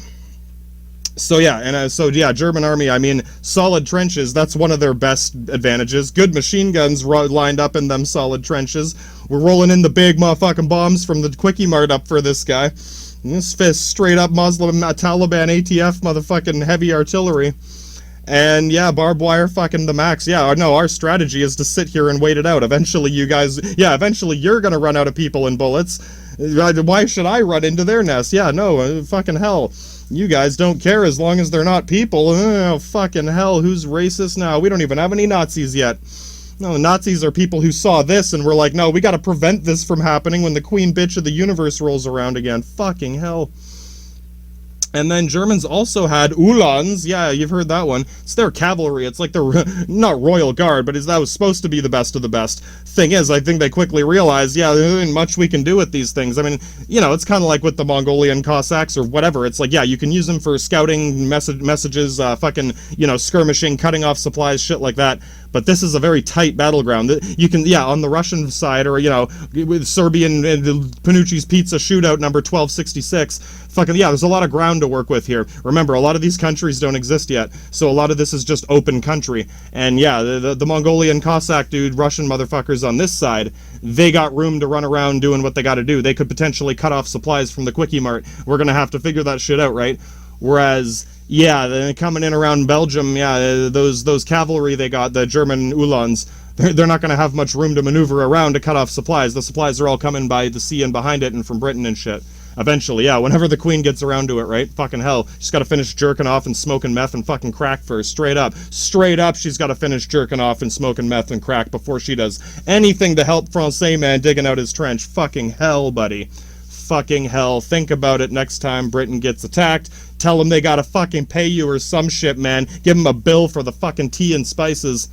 So yeah, I mean, yeah, we'll finish up with this here, but I hope you realize the Russian rapist motherfucker saved all of you. Yeah, if it was just Francais, man, if we didn't also have to split up our armies to deal with this war on two fronts, yeah, man, the Dutch indie boys and the fucking Russian rapist Mongolian Cossack motherfuckers, and all Francais Baker Master Sniper, man, held the fort down for a good not half, but no, man, a good portion. Some of the worst shit was opening up with some of this, like, when it heated up and, yeah, oh, here big motherfucking bombs start going off.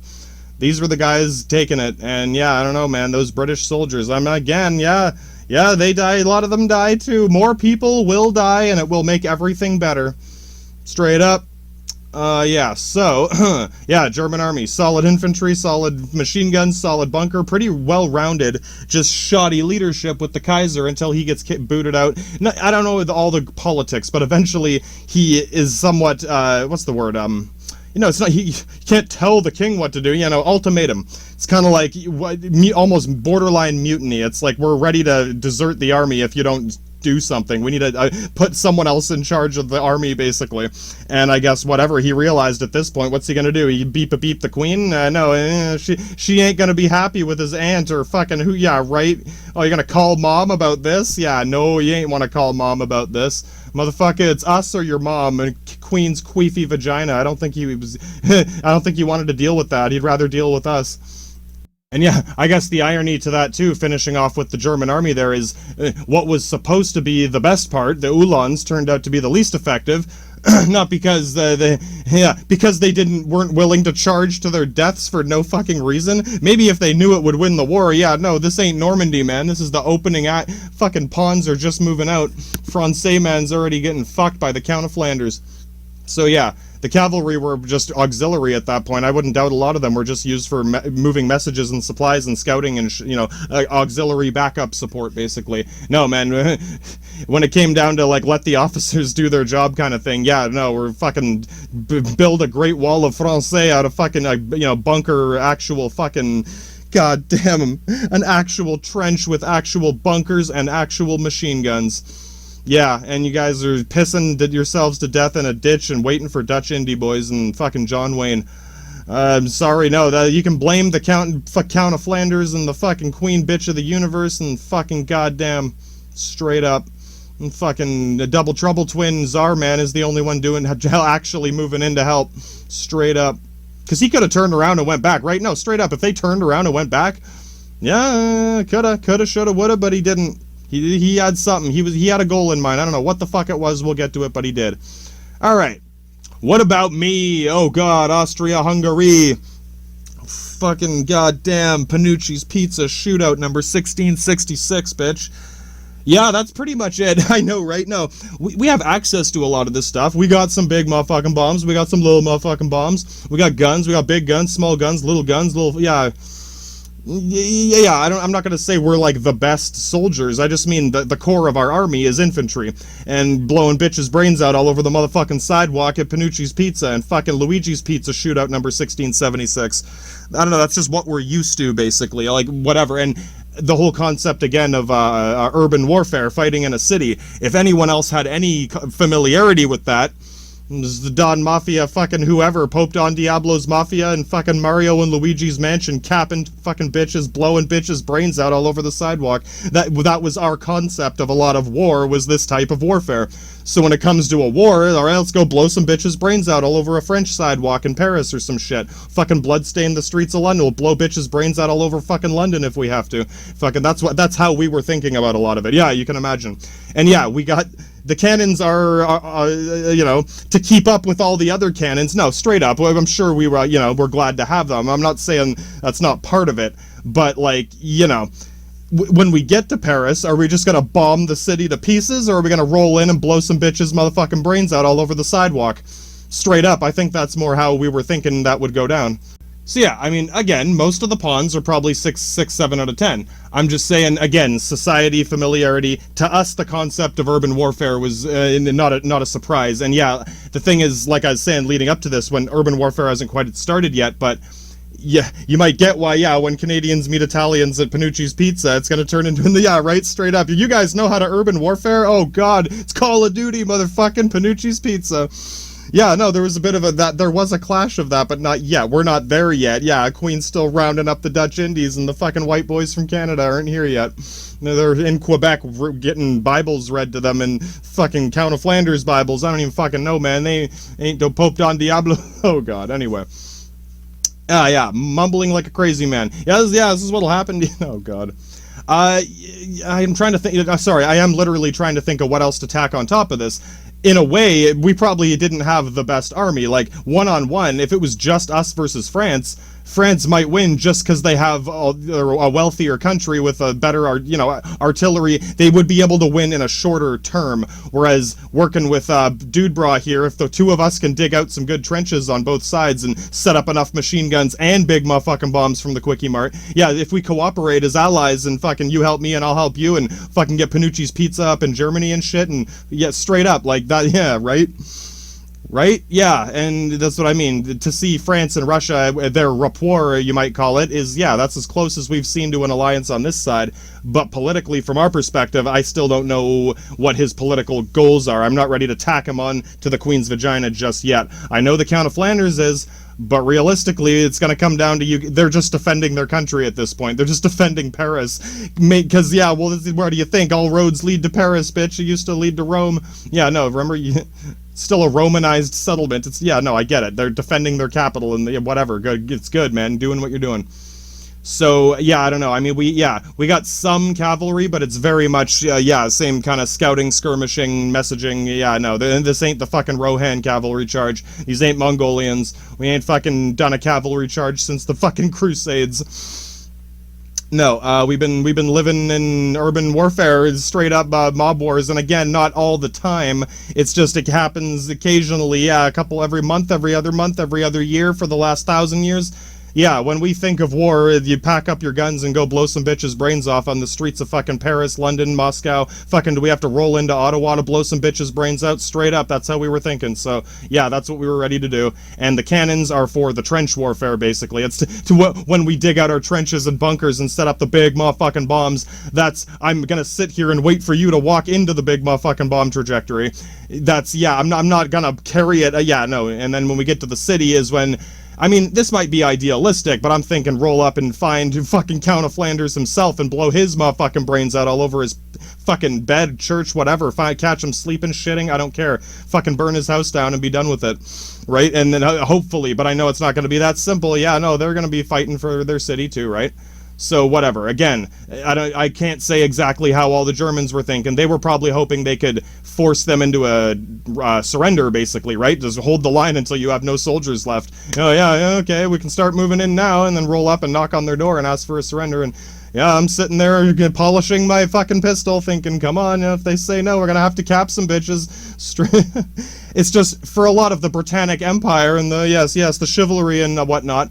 You're not supposed to blow up cities and blow bitches' brains out in the cathedral, but I don't know, have you been to the Vatican? Oh my god, man. The Crusades had to start somewhere. Yeah, no, again, it's a cultural thing, and to them, to you guys, that's like a war atrocity on some level. Oh, civilians, fucking binders. Oh man, what about the Dutch Indie boys? Those aren't civilians, they're not citizens, they're not even humans. And yeah, we got a bit of experience with this rolling through Belgium. Sort of like with Bosnia. And yeah, no, the Germans realized, yeah, like trying to get all their shit into a city or pass through, yeah, they had an awkward time with that at first, because their army was very much more prepared for open field battles, because I'm guessing Kaiser was, I'm not going to speculate too much on why. I'm just saying, the thing is, we worked together. It's like, you guys are better at you guys dug a better trench and set up your guns good. We got our big motherfucking bombs and a bunch of fucking guns packing. We can fucking roll into the city, and if we need to roll into the city first and you want to hold make sure a bunch of fucking Cossack Viking Mongolians don't rush up in here, right? We're trying to work this out as best we can for pretty much the first time in a live scenario. Yeah, we haven't had many drills on this shit. Again, pretty much all of our training on all of our sides is antiquated and outdated. We're making this shit up on the fly as we go. It's like, yeah, no, we're not cavalry charging. We're not running in with bayonets. Motherfucker, this bayonet is for when you jump over my side. Like, I mean, I'm gonna keep it in my side as a knife. I'm not gonna, yeah, if I leave it on my gun, I'm gonna fall over to the guy next to me. And you'll see this in some of the training stuff and that too. Yeah, and a lot more of the Britannic guys or whatever, you guys are preparing the bayonets and going in. We were doing it at first until, like I said, we tried a few charges, we tried this and that. As soon as we realized it doesn't work, we stopped. Yeah, gave the ultimatum, fucking, you gonna call Queefy Vagina Mom, or are you gonna fucking deal with us, bitch? We're gonna fucking walk out and go back to Panucci's.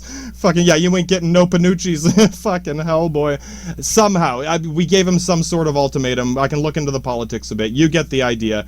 I'm just, again, trying to think of anything else. There isn't too much more to tack onto here. Yeah, no. Navies and air forces and tanks, that's all barely getting there. France has some tanks, but it's like prototype technology. Like, yeah, we have one tank at the artillery fountain. No, yeah, ain't no fucking Rommel's charge of tanks going on just yet.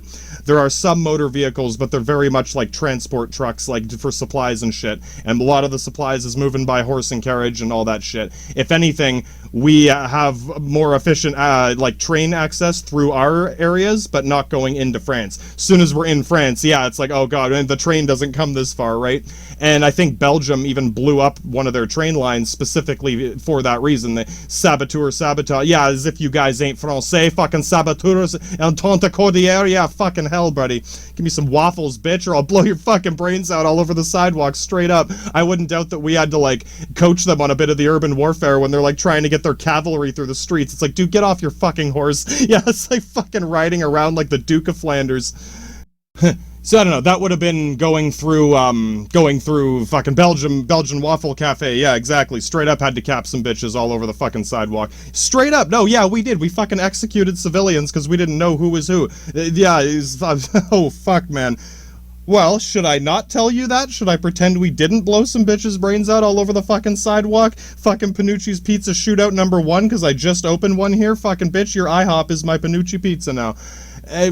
Again, a lot of societies, cultures, I don't know, from our perspective, you should be willing to compromise at some point. Are you gonna die for Panucci's waffles? Or, I don't know, man, right? How far are you willing to go before we blow this bitch's brains all over the fucking sidewalk? And I know, right? How far are you willing to go with all the Dutch indie boys, right? I don't know. Well, Queen's willing to go as far as she can take the Dutch indie boys, is what I'm saying. But, and yeah, like, again, and whatever, this is all sort of related. I know when you're thinking, well, wasn't it Germany going in here and Austria coming in here? For the most part. But again, as some of the only, like, close-knit allies here, we are capable of, I don't know, not officer exchange, but yeah, we can have units working with each other. We have some units with them, and they have some units with us, and again, I want some of your machine guns, you want some of my big motherfucking bombs? Yeah, check out this cannon we just rolled out of fucking... I just bought this one at the fucking Quickie Mart from the Ottomans. Yeah, dude...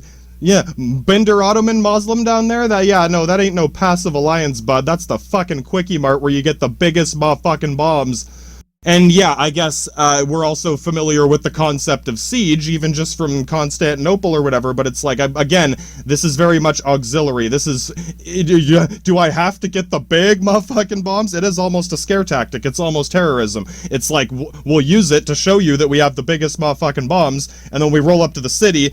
Okay, I can use the big motherfucking bombs, I can use the little motherfucking bombs, I can roll in and blow some bitches' brains out all over your fucking sidewalks. Yeah, you can bring me the fucking Count of Flanders. Yeah, this is how, again, I would be thinking about it in that position from this side. And yeah, rolling through Belgium, when I see fucking the Uhlans trying to get their horses with the cannons through these little streets, I feel like, bro, get off the horse, fucking let the horses, give the horses a break, maybe, because yeah, there's some stories, a lot of oh yeah, animal abuse. A lot of these horses got rode to the fucking bone, man, till they couldn't walk anymore. And as far as I know, Uhlans were, you know, good cavaliers in the sense that they could tell when their horses needed a break. Of course, sometimes, yeah, I gotta do what you gotta do, but not everyone, like Mongolians are good with horses. Uhlans are good with horses.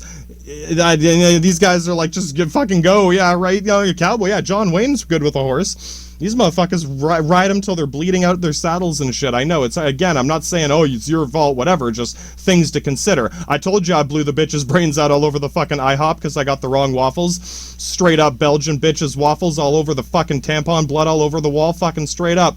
I don't know what you guys are doing or thinking, but the Dutch Indy train is running in on this shit. And yeah, I guess the last thing to tack onto my army here, whatever, is, yeah, we'd probably have more guns, but when I say different kinds of guns, and yeah, like the perfect example is like the French sniper. It's a big, heavy rifle. It's like in Star Wars, the fucking clone troopers have a big rifle. It's hard to use in urban warfare. Yeah, in urban warfare, you want smaller guns, you want pistols and shit. And yeah, like fucking Italian mobster pistols. Hey man, that's of any advantage I can think of. Yeah, a lot of us are packing pistols and shit, whereas a lot of people don't have them yet. Yeah, Call of Duty boys haven't shown up to Luigi's yet. I'm sure some of the officers in different areas had theirs, you know, something, yeah, gotta have something, yeah, no, general has a pistol in that, and obviously not all of us, yeah, no, so I'm sure the newest recruits don't get everything, but no, like, yeah, of any advantage I can think of, I need a rifle and a sidearm, because when we get down, yeah, when it comes to urban warfare, I need something else to blow some bitches' brains out, or like, you know, a backup weapon for when you run out of bullets or anything, right? That is more the way we would be thinking about this within our military, blah blah blah. I would imagine this is based on some speculation and, you know, a lot of shit. It's best I can offer right now. But yeah, and again, yeah, what else can I really say? Cavalry, infantry, cannons, fucking big motherfucking bombs. Yeah, we got big motherfucking bombs and guns and pistols and capping bitches' brains out on the sidewalk. That's our thing. Straight up. So yeah, there's the fucking arsenal on display. We dug our fucking trenches into France. Fucking Russia's rolling in. They haven't turned around yet. So yeah, we're gonna have to divide our armies up and fight a war on two fronts. The U-boats are about to hit the water soon. Canadian Call of Duty boys are going to show up soon. Fucking eventually some Dutch Indy boy. Oh, the British soldiers will finally show up with their expeditionary force. Yes, we have the Australian division. Oh, buddy, slave Indy Dutch train bitch running it on us with the fucking 100 million binders. Yeah, we got our big motherfucking bombs and have fucking machine guns set up in our actual bunkers. All right, yeah, see who can last longer in a ditch or a bunker, and yeah, that's what we're getting. All right, yeah, now that we've dug into the war, let's see how bad this can get next time.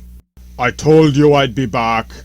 Oh yeah, no, the war is on, yes, absolutely. You all know that the war is very much on. And you might even want to hear the news about the booze and the Jews. We are going to get to it, abso-fucking-lutely we're going to get to it. First, let's quickly,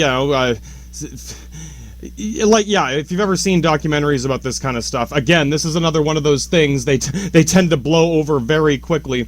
You might not even know, like, what the Ottoman Empire is, right? They might have just tacked it onto the list. Yeah, Germany, Austria is sort of what Ottoman, what the fuck, yeah, who cares, right? It seems like a token kind of piece on the board, right?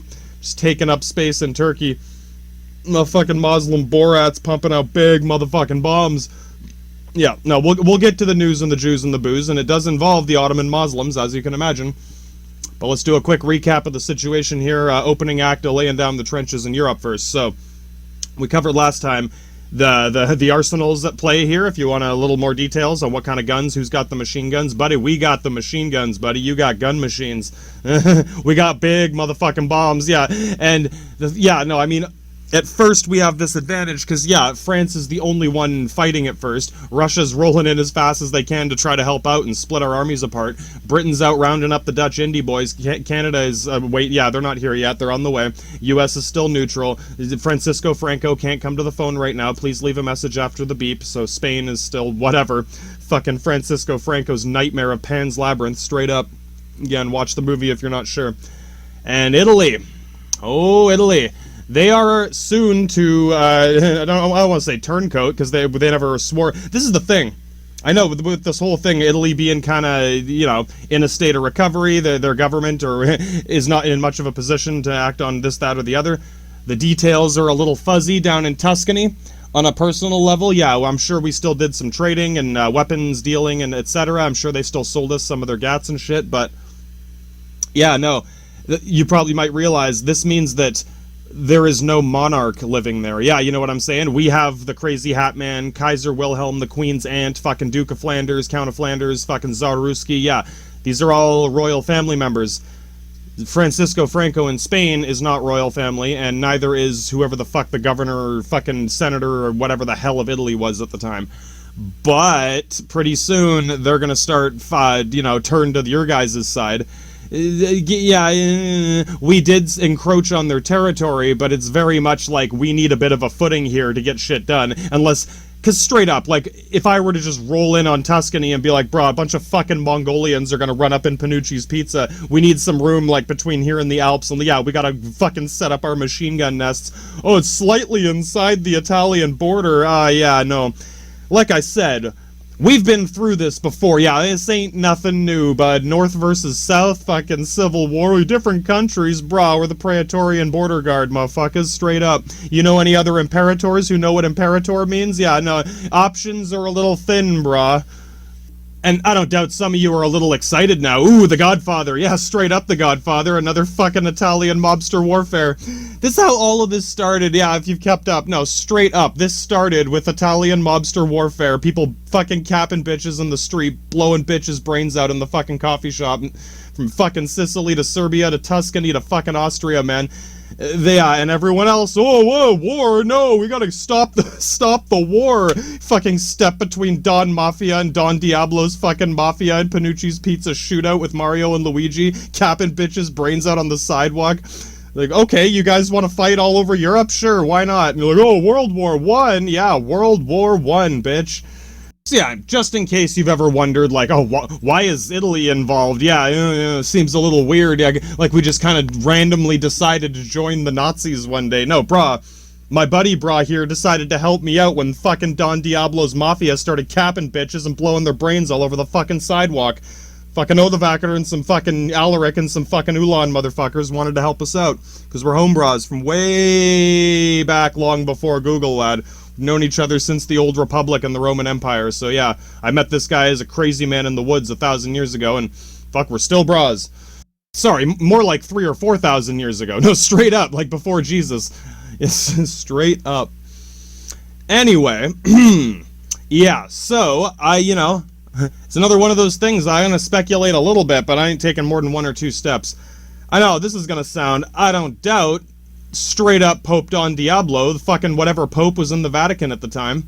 Closest thing to royal blue blood going on, right?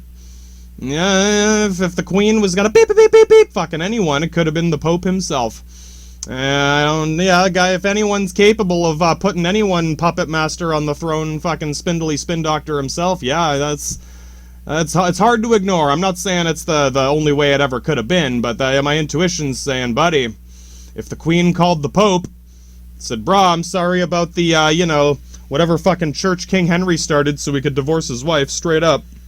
She might have told him she'd be willing to boot that motherfucker out and get a Catholic church back into Britain, because Britain went Protestant or whatever. Oh, dude, that's all it would take. That's all it would take. If the Queen clip bangs beep, beep, beep, beep, beep, straight to the Pope and says, brah, we're gonna kick out the fucking whatever, any other church and only get Catholic churches up in here, straight up, Italy's on your team now. I don't know. I mean, yeah, it's possible that Italy just declared war on us because we encroached on their northern border. Bro, we are their northern border. If we didn't exist, they wouldn't have a northern border. Yeah, there would have to be more to it. You remember when France declared war on the fucking Sicilian mafia assassin motherfuckers? Oh, why are they attacking us? God damn, here's the black hand of death, motherfucker. And yeah, I am speculating a bit, just, I don't know, however cliche or dumb or, the best jokes are true, basically. Organized crime, I'm sure you get it. Even in America, yeah, the mafia went legit and became, yeah, right, the mafia became very legit. This is a legit mafias going on. It's not like it's against the law, bitch. They are the law. We are the law. We are the border. You are the law. Straight up. Exactly. Think the police are gonna show up and arrest the mafia and the border guard? I was thinking, maybe it was considered, we still have Crazy Hat Man in charge. Oh yeah, what if it was him? Remember, all he can think about is boot fucking Bosnia and Serbia, straight up. That's his goal in life. He just wants to kill everyone in Serbia. The Italian mob warfare, no, he is dead focused on revenge for fucking his son getting killed by this mobster assassin motherfucker. Yeah, sorry guys, you declared war on the fucking Italian, Sicilian, Bosnian, Serbian mafias, all of them basically, so yeah, that's why this happened, I'm sorry, yeah, the Germans backed us up because we've been allies longer than you've been a fucking country, or you know what I'm saying? And, again, best jokes are true, slightly oversimplified, but very much within this context, like, when you see Italy joining your alliance, yeah, bro. This is very much shady business dealings for another mafia. Like, yeah, I don't doubt the Queen could have spin-doctored another mob war between us and Italy to keep us busy, basically, right? Realistically, yeah, I don't want to exterminate Tuscany. Where the fuck am I gonna get Mario's pizza from? Yeah, no, dude. Come on, even in the Civil War, you guys didn't exterminate Texas. You're waiting for the Texas Rangers and John Wayne right now. I don't know, I just think that if it was a more legitimate political kind of thing, there would be a bit more information about it, but it's, again, this is the kind of thing they breeze over. Oh, Italy fights back against the Austrian invasion. Yeah, I don't know. I guess you could think of it as like a civil war between the military and the police. We're the military and the mafia is the police, basically.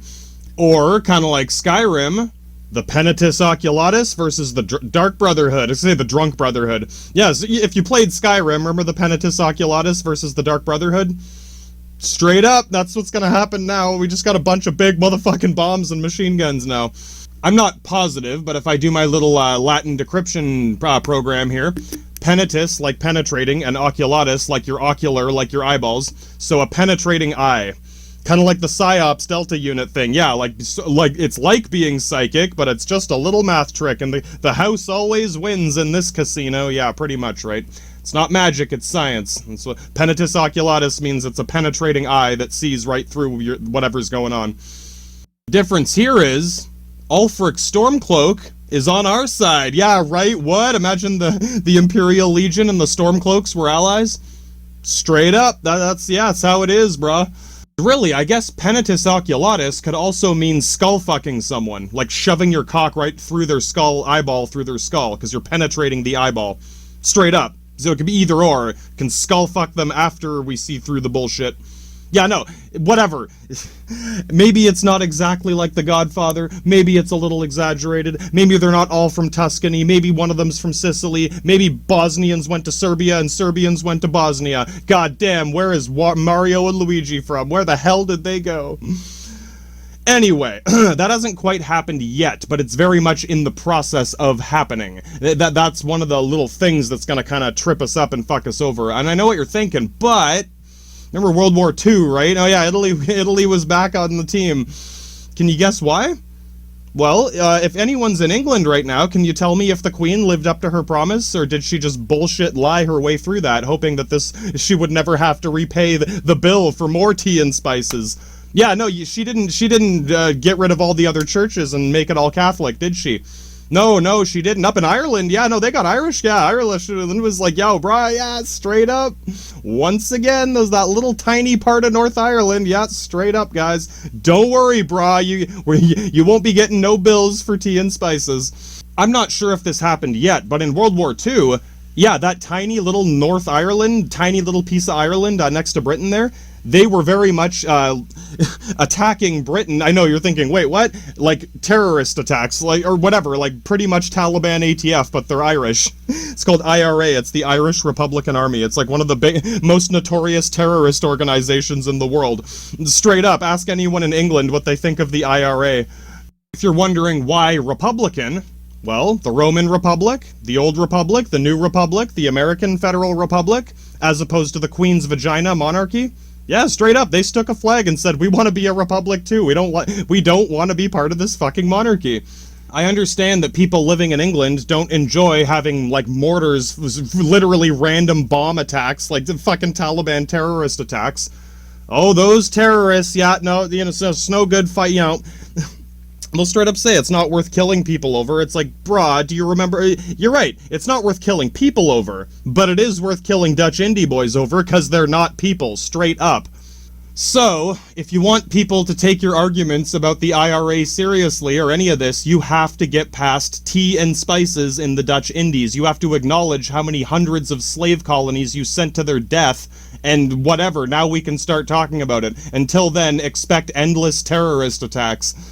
It's kind of like with Hitler. I mean, if you're gonna be adamant that Hitler will always be the most evil man in the world, prepare for endless terrorist attacks. I'm sorry, yeah, no, and it's not just Germans or just Irish people or just Catholics or Sicilian mobsters, whatever. Anyone can be Roman, anyone can join the Republic, brah. Yeah, fucking hell, the Roman Empire is gonna take over the whole fucking world at this rate. Don't worry, guys, y'all get your own legion. And, oh wait, don't remember, in the Republic, in a real Roman Republic, we are only an empire when things are imperative, and we must have an imperator. When the imperator needs to be imperative about bullshit queen's vagina, then yes, we are an empire, until the imperator is no longer imperator, when things are no longer imperative, and we are no longer an empire. Straight up. This is why Caesar got gutted like a fish and fucking slashed open on the fucking Senate floor. He did not want to give up his imperator, he thought he was imperator when things were not imperative, so that's why that happened. And that's why I don't idolize the man. It's kind of like George Washington, etc. Whatever. All I'm saying is that whatever shady business is going on down in Tuscany, yeah, someone's laughing, someone's putting notes away, whatever. All I'm saying is that is in the process of happening, and soon, like after this, when Italy suddenly turns blue, right? Oh, you guys will be stoked. Imagine if Spain turned red, you'd be, that's not fair. Yeah, Russia, you guys can't change hockey teams. Oh, brah. John Wayne's gonna show up and cap everyone anyway. Yeah, anyway, yeah, no, just filling it in now. We'll cap back into what actually, like, happens between... It's not very long, but it is very much one of those things where it divides the army. Oh, now we gotta fight on 2 fronts, 3 fronts, yeah. And, yeah, I do not doubt the Queen is doing that, because we're coming on back to the Muslim, Ottoman, fucking Lawrence of Arabia, Israel thing. Yeah, Israel is very much another one of these things to split us all up, and it's complicated. Again, details are a little fuzzy down in fucking Jerusalem, but yeah, let's get to it. So yeah, again, I'm just laying this out here, this snapshot, because yeah, this trench war, this stalemate in the trenches is going to be going on for a couple years now. So we'll cap off with this. We'll go check out what else happens, like with Ruski's army running down and Binder Ottoman land down in Turkey there. And by the time we get back, like a year later, same shit's going to be going on here. So, yeah, the situation in the trenches right now, it's really bad for you guys, because you're waiting for the Dutch indie boys, you're waiting for Canada, you're waiting for John Wayne, you're waiting for Tsar Ruski, Mr. Francais Baker Sniper Man has fucking barely had enough time to dig a ditch to lay down in. I'm sure you've seen pictures of the trenches. We talked about this before, just capping it off now to give you a better idea. The trenches, where it's like a ditch full of piss and the guy's drowning in his own piss, that's your trenches. I'm not saying, people in our trenches were suffering too, but you guys suffered twice as hard in your trenches because you didn't have enough people time, etc. to dig better trenches. And I know, like, the thing is, we both had the same amount of time. Yeah, me and Dude Bra were ally buddy bras, and we made sure it got done right fast enough. Mr. Francais, you got a lot of allies, and hey, Tsar Ruski is a buddy. I see why you got a rapport with Ruski there. He actually is straight up rushing faster than he should be, just to split up our army, just to give you a chance, just to pay you a favor for a Dude Bra ticket, right? Straight up. Everyone else, I mean, yeah, I don't doubt some people in Britain. Monty's gonna show up to help you soon. Straight up, he's going to be one of the first British officers to show up there with the only hardcore motherfucking best of the best Sir Marine Redcoat motherfuckers available, while everyone else is rounding up the Dutch indie boys. So that's the first real assistance France is going to get, is Monty rolling in with, like, the very first British fucking expeditionary kind of recon unit, just to assess the situation and see how bad it really is. Because remember, beep, beep, beep, beep, beep, yeah, Queen wants some eyes on the situation. So yeah, straight up Monty Montgomery is going to roll in on there soon. He's not there yet, but he's the first one who's going to show up like that. But yeah, no, you guys in your trenches, yeah, shitty, you are sitting in a pissy mud bath, and you barely got room to walk past each other. You got your shitty ladders, and yeah, you guys are the ones blowing that whistle 90% of the time to go charge. We did it a couple times at first and realized it didn't work. Straight up gave our fucking imperators the ultimatum, brah. It'll get a lot more imperative that we ditch out on this shit. And I know what you're thinking. Yeah, this is where these kind of monarchies, yeah, you realize that the Queen of England might not be so nice to you at this point, right? Yeah, exactly. Before, yeah, now, we're already at war. Yeah, what are they gonna call more soldiers? She's already rounding up all the Dutch indie boys.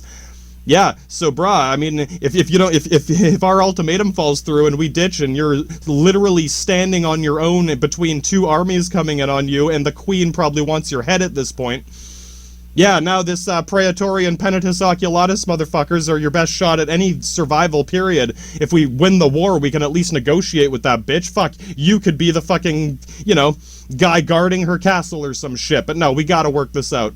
So yeah, at some point, pretty shortly after this trench war starts, after we've been ordered to charge a couple times, we immediately fucking, Kaiser Wilhelm steps down as commander. I'm pretty sure he's still the politician, you know, he answers the beep beep beep.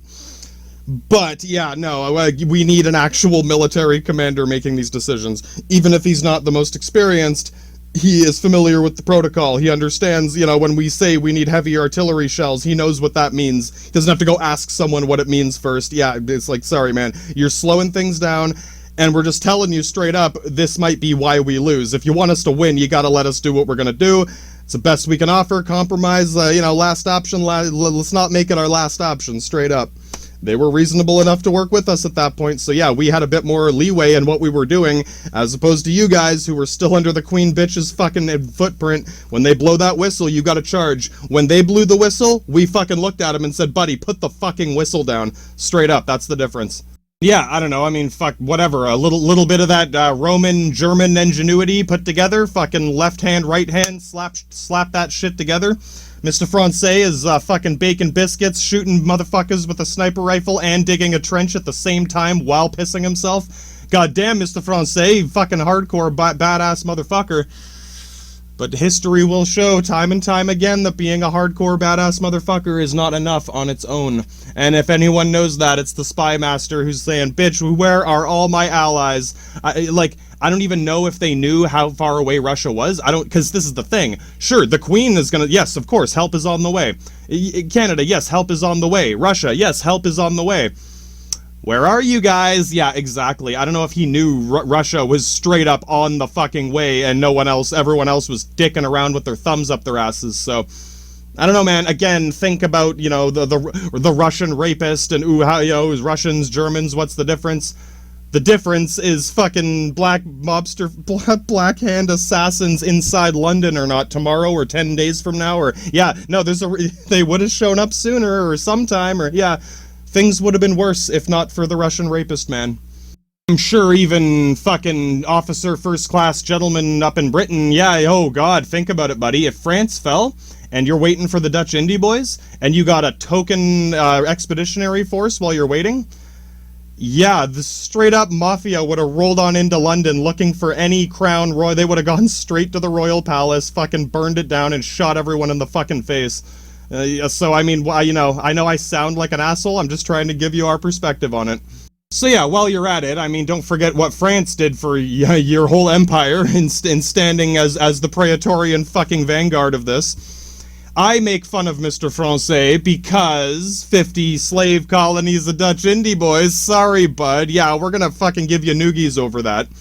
But, you know, whatever, I also respect the fact that he can probably laugh about it and deal with it. Yeah, this is how we make friends with people. Yeah, fair enough. Germany does have about 5 colonies around the world compared to the 50 or 300 that the Queen has, 50 for France. You know, the 2 that are in Africa, that's basically where the Carthaginians came from. So yeah, when Germany colonized the Carthaginians, and yeah, it's like, well, you know, guys, let's call it even for the 2 times you invaded us with fucking elephants. Yeah, we're cool now, right? Yeah, exactly. Again, I'm not saying it's right or okay. It's just that was the situation for the most part. So you're free to criticize us about that too. Just be aware of the context. Much like the hundreds of colonies of Dutch indie boys. Now, I don't know what you want with millions of young little African boys, whatever, you know, hey, that's her trip. I know we're the racist ones, but goddamn, bitch. Goddamn. Okay. Yeah, U-boats are just about to hit the water, but we're gonna do the Navy part separately. That's the coolest part, really. That's the most interesting part of all this. But no, we're gonna go down to check out the Ottoman Binder territory quick, because that starts happening quite early on, and it's quite an integral, important part of everything that happens here, and it's probably something you barely ever see from your guys' perspective, because to you guys, it is pretty much inconsequential. The Ottomans are not going to conquer Britain. However, you will probably see in your documentaries, the ones that the Queen queefs out for you, yeah, eventually your wife is gonna have to start slaving overtime in the artillery foundry to make more shells and more fucking helmets and bullets and fucking all the equipment you're dying in the trenches, drowning in piss using, and you're gonna start bitching at each other, like, because you both have shitty lives, and, oh god, yeah, right, oh man. For us, we have nicer trenches, because we had enough ingenuity and teamwork and manpower and girl power, straight up, fucking all sorts of power going on to make that shit work.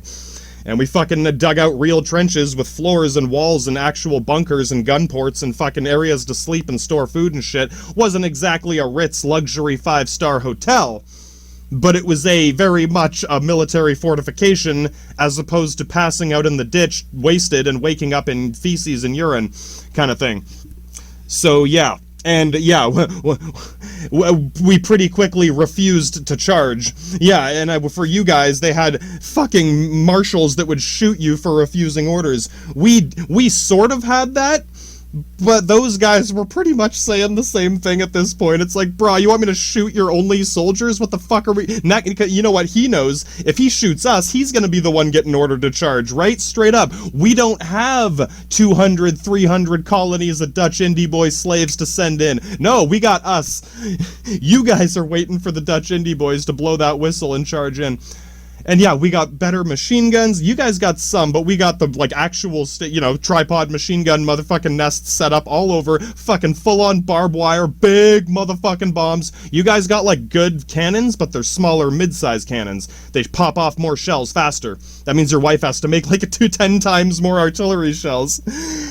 For us, I just go to the Quickie Mart, fucking Muslim Binder here, they got a whole economy based on big motherfucking bombs and shit. Yeah, they're sitting on a pile of gunpowder and ammunition, so, get Don Mafia here, brah, Luigi, go on down to the Quickie Mart, pick up some big motherfucking bombs, and roll up in back to the battlefront. It's a lot of work, but I mean... it's not my wife slaving in a factory for it. I don't doubt shit, she might have been in a shootout at Panucci's Pizza. She might have even capped the motherfucker or something. I don't know what, yeah, right? It's not like everything's all gravy, but... Yeah, no, you guys have seen your side of this, where you're dying in a ditch, pissing yourself, drowning in piss, your wife is slaving in a factory, your family's going hungry, they're not paying her, they're not feeding your family, the Queen's jerking off, smoking crack. Oh yeah, you don't get to see that part. Yeah, no, the Australia division, all the Dutch indie boys are gonna come in and charge to their deaths for whatever. We're gonna kill them ourselves. Straight up, we're gonna kill a bunch of people ourselves. Yeah, you didn't kill anyone, you must be a better person. My god, this ain't about morality, I'm just saying. For a lot of this, we still suffered, but you guys suffered a lot more because of your own negligence, because of the negligence of your crown, whereas we were able to invest in our comfort and safety and security while we were blowing bitches' brains out and launching the big motherfucking bombs. And you gotta realize, too, these cannons... A lot of these shells don't hit anything, right? Yeah, you spray 5,000 rounds an hour, and eventually, if you start charging into it, yeah, you're gonna die. Ooh, one of them might hit near a trench. No, most of it misses. And the real effect of this, you've probably seen it, the shell shock, the PTSD, where the guy's shaking and yeah, some of our guys got it too, but you guys got it worse, because... Not just the trench designs, but think about it. You're popping off a bunch of little bombs. Boom, boom, boom, boom, boom. we're popping off big motherfucking bombs, and they're landing close to you. Boom! Like, yeah, the whole ground shakes, the trench starts shaking, and fucking, yeah, the whole world around you is crumbling down into a trench of piss, bog, shit stench that you're drowning in. No wonder your guys were shaken worse. Yeah, we got some problems, too, for guys closest to the front who have particular bad situations, but no, for the most part, we had a much more secure, comfortable trench, and the bombs going off were more like fireworks as opposed to boom, like big fucking caveman nuke motherfucking bombs going off. So, yeah, I mean, whatever. It's like, once again, Francais, you got every disadvantage, but he still wouldn't give up. And yeah, once again, I mean, if you want to, who is in charge? Yeah, why didn't the Count of Flanders and the Queen's Vagina do anything other than jerk off and smoke heroin and fucking whatever? Yeah, we're waiting for the slave boys to run into the machine guns, and those damn Nazis just killing all those little Indian boys. Straight up, we killed all these little Indian boys. All I can say is they had more balls than any of these fuckers did. Yeah, those are some of the bravest people we ever met. So at least we're not gonna fucking demonize them and think of them as fucking evil for the rest of our lives. You probably wondered or thought, you probably realize these, you know, slave colonist soldiers received absolutely no training whatsoever. What do you think their orders were? No, it's like, here's a uniform, here's a gun, go over there, and the guy's gonna tell you to run over there. What do I do when I get there? Blah, blah, blah, blah, blah. Yeah, no, just run over there. They expected them to get mowed down. The whole point was hoping we would run out of bullets. Buddy, Ottoman Muslim Turkey, fucking Quickie Mart, Shell Factory, fucking extraordinaire. Yeah, I'll just buy more from the Quickie Mart. What are you guys gonna do? We're gonna get there and see what happened there. You might be thinking, oh, those Ottomans, they're just kicking back in the background, profiteering off of a war. Yes, they are, but I mean, you know, if they were sleazy about it, they'd be selling the same shit to you guys, right? Straight up, they'd be selling it to everyone. The Queen would be his best customer. Motherfucker, the Queen is on his top of his fucking jihad list. I don't know. In my opinion, this is much more of a team effort. We are all working towards a common goal in different ways. Each of us is good at different things. Each of us is holding different territories, dealing with different problems, and helping each other deal with different problems. Of course I'm gonna pay Bender for the bombs. What, am I gonna not pay the guy? It sounds like something the Queen would do. You want a bill for the tea and spices? I get a bill for the big motherfucking bombs. And yeah, I don't doubt that the Queen noticed this and was, oh shit, we gotta cut them off. Yeah, bitch wants to shut down the Quickie Mart. Straight up, this is quite an epic chapter of World War I that you probably know almost nothing about. So yeah, fucking call the Pope, get a fucking mob war going on in Italy, fucking goddamn pit those motherfuckers again. Because you gotta realize, neutral Italy? Again, that just means no monarch. We're still very much allies. They're not helping us in this war because this war is between monarchs. We still have a king and an emperor commanding our armies. They don't have a king or an emperor commanding their armies, right? That's why they're not following our armies. That's why they're selling us pistols and Panucci's pizza, right? And fucking Bender's selling us big motherfucking bombs. Yeah, no, right? Yeah, the Queen's, gosh, she knows she can't keep this up forever. If the Dutch indie boys can't do it, man. See, if you didn't give them any orders, if you gave them some training and explained that they were supposed to capture fucking Berlin and where's Austria and fucking what is Panucci's pizza, god damn, right? She fully expected that they would not win. Right? So even if they win, they're not gonna win. What if they did get into our trench and they're like, oh my god, there's people here. Hey, Bender, what's up?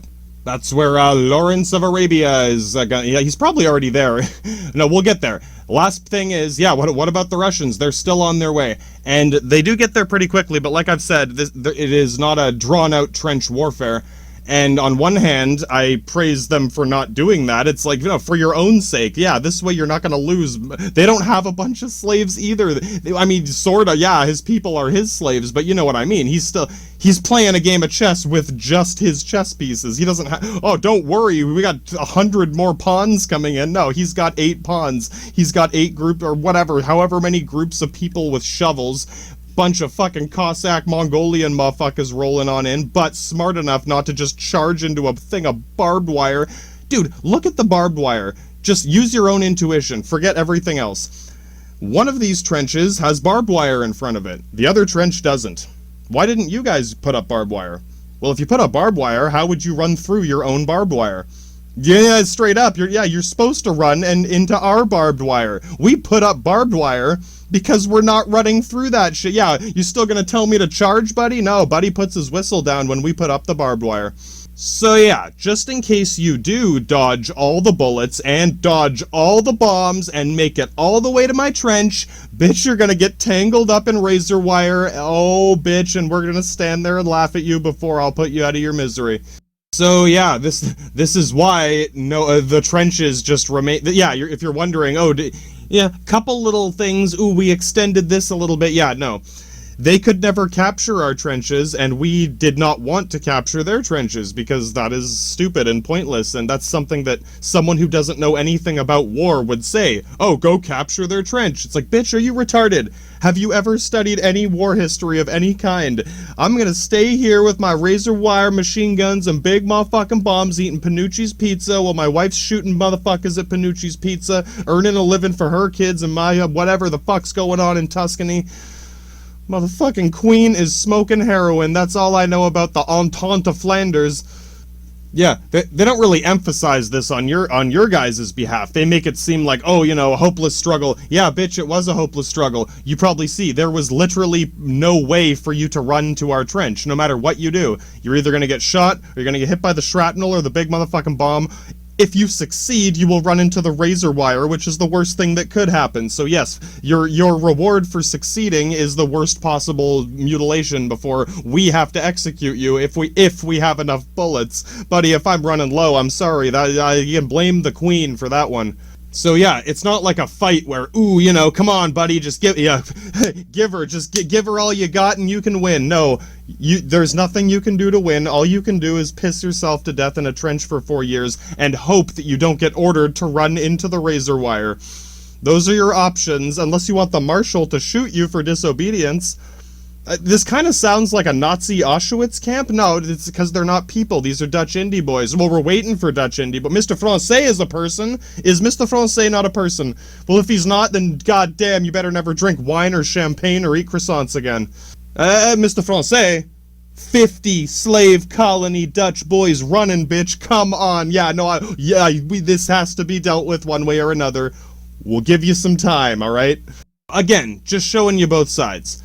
Yeah, you suffered because of us, and you suffered because of your crown. You put them in the blender together, and yeah. Because, I mean, think about it. If you're in that trench for 4 years, you know that there's nothing else you can do. You could spend that time digging a nicer trench, right? Well, hey, why don't we just keep digging at this side of the trench? Yeah, we can widen it a bit and put some boards on. You want the marshal to shoot you for disobedience? Did the marshal tell you to do that? No. Did whoever the fuck Count of Flanders tell the marshal to tell you to do anything but sit there shitting yourself until I tell you to die? No, you're not allowed to dig your trench out even though you're being told to sit there and wait to die. My god, they could at least allow you to make your trench wider, right? God damn, I don't even know, man. Ask the Count of Flanders. And yeah, remember, if you're a, white guy in Canada, buddy, you would have been conscripted. That means you need a reason not to go, or you'll go to jail. You gotta either be in university, or crippled, or yeah, disabled, too old, too young, something. If you're a healthy young man with no, career, or, if you just work at a gas station, yeah, no, very much, or, if you qualify and you don't, yeah, you have to go. You're a slave being sent to a fucking death camp, probably worse than Auschwitz in some ways. I mean, just as bad. Let's say just as bad as Auschwitz. Straight up. The Queen sent you to Auschwitz under penalty of fucking imprisonment, or you straight up, dude. Oh my god. Just saying. Not saying we didn't kill some fucking we're gonna get to Israel. Don't worry. Binder needs our help in the Middle East. And you know what? We're gonna go help Binder in the Middle East because we're fucking bras. Yeah, we'll come back to, we'll touch on the Ruski invasion when we come back, and then we'll go into the naval stuff and John Wayne and all that. But yeah, Ruskis are on the way, Francais. You gotta fucking hold that trench by yourself, buddy, for close to a good year. Well, I mean, unless the Ruskis are gonna show up in less than a year, but you're still gonna be there. We have to divide our army to deal with Ruski, buddy. And, we'll get there. Both Francais and Ruski are the badass motherfuckers here. Straight up hardcore motherfuckers. The Dutch indie boys are fucking most interesting men in Spain at this point. And goddamn, Monty and his hardcore marine motherfuckers, best of the best Sir Redcoats with the fucking nuclear rocket launching rifle motherfuckers. Goddamn, at least you're making some of your people look like badasses. Straight up. A lot of officers serving the crown. But here's Monty gonna learn to want to serve the people. It's a pretty epic little story. It's straight up out of a movie, but goddamn. No, man, he goes there serving the crown, and he fucking, from there forth, serves the people of the crown. He's working for you guys. He's working for Scotty and all you fuckers out in Ireland there. Even North Ireland, because he wants to show you that there's fucking crazy. Come on, man. Yeah, right? Goddamn, this motherfucker's cool. We'll get to it, but he's on his way, right? He's got to make sure he's fucking suits right and proper, straight up. You ain't gonna be best of the best, sir, if that shit ain't perfect, bud. So yeah, that's going to be going on for, you know, we'll check in next year. So the war should be over by then, right? That's what a lot of people are hoping. Yeah, no, who needs the Quickie Mart?